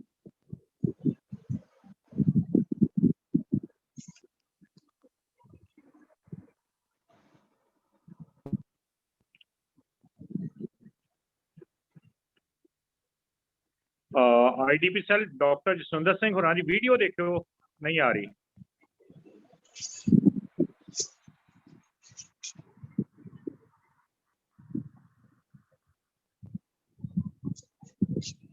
ਸਾਡੇ ਕੋਈ ਪਾਰਟਿਸਪੈਂਟ ਹੋਰ ਕੋਈ ਇੰਟਰੈਕਸ਼ਨ ਕਰਨਾ ਚਾਹਣ?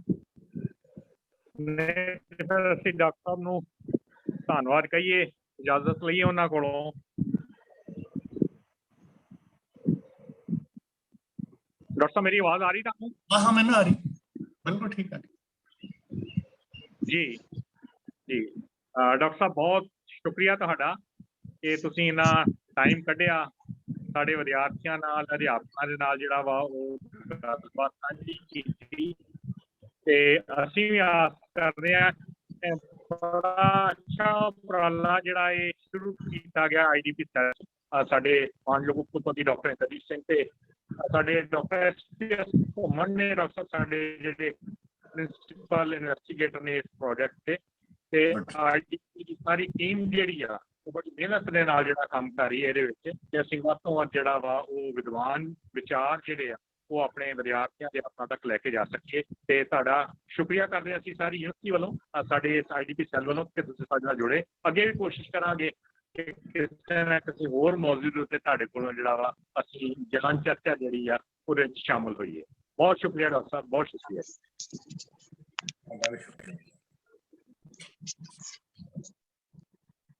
ਹੈਲੋ।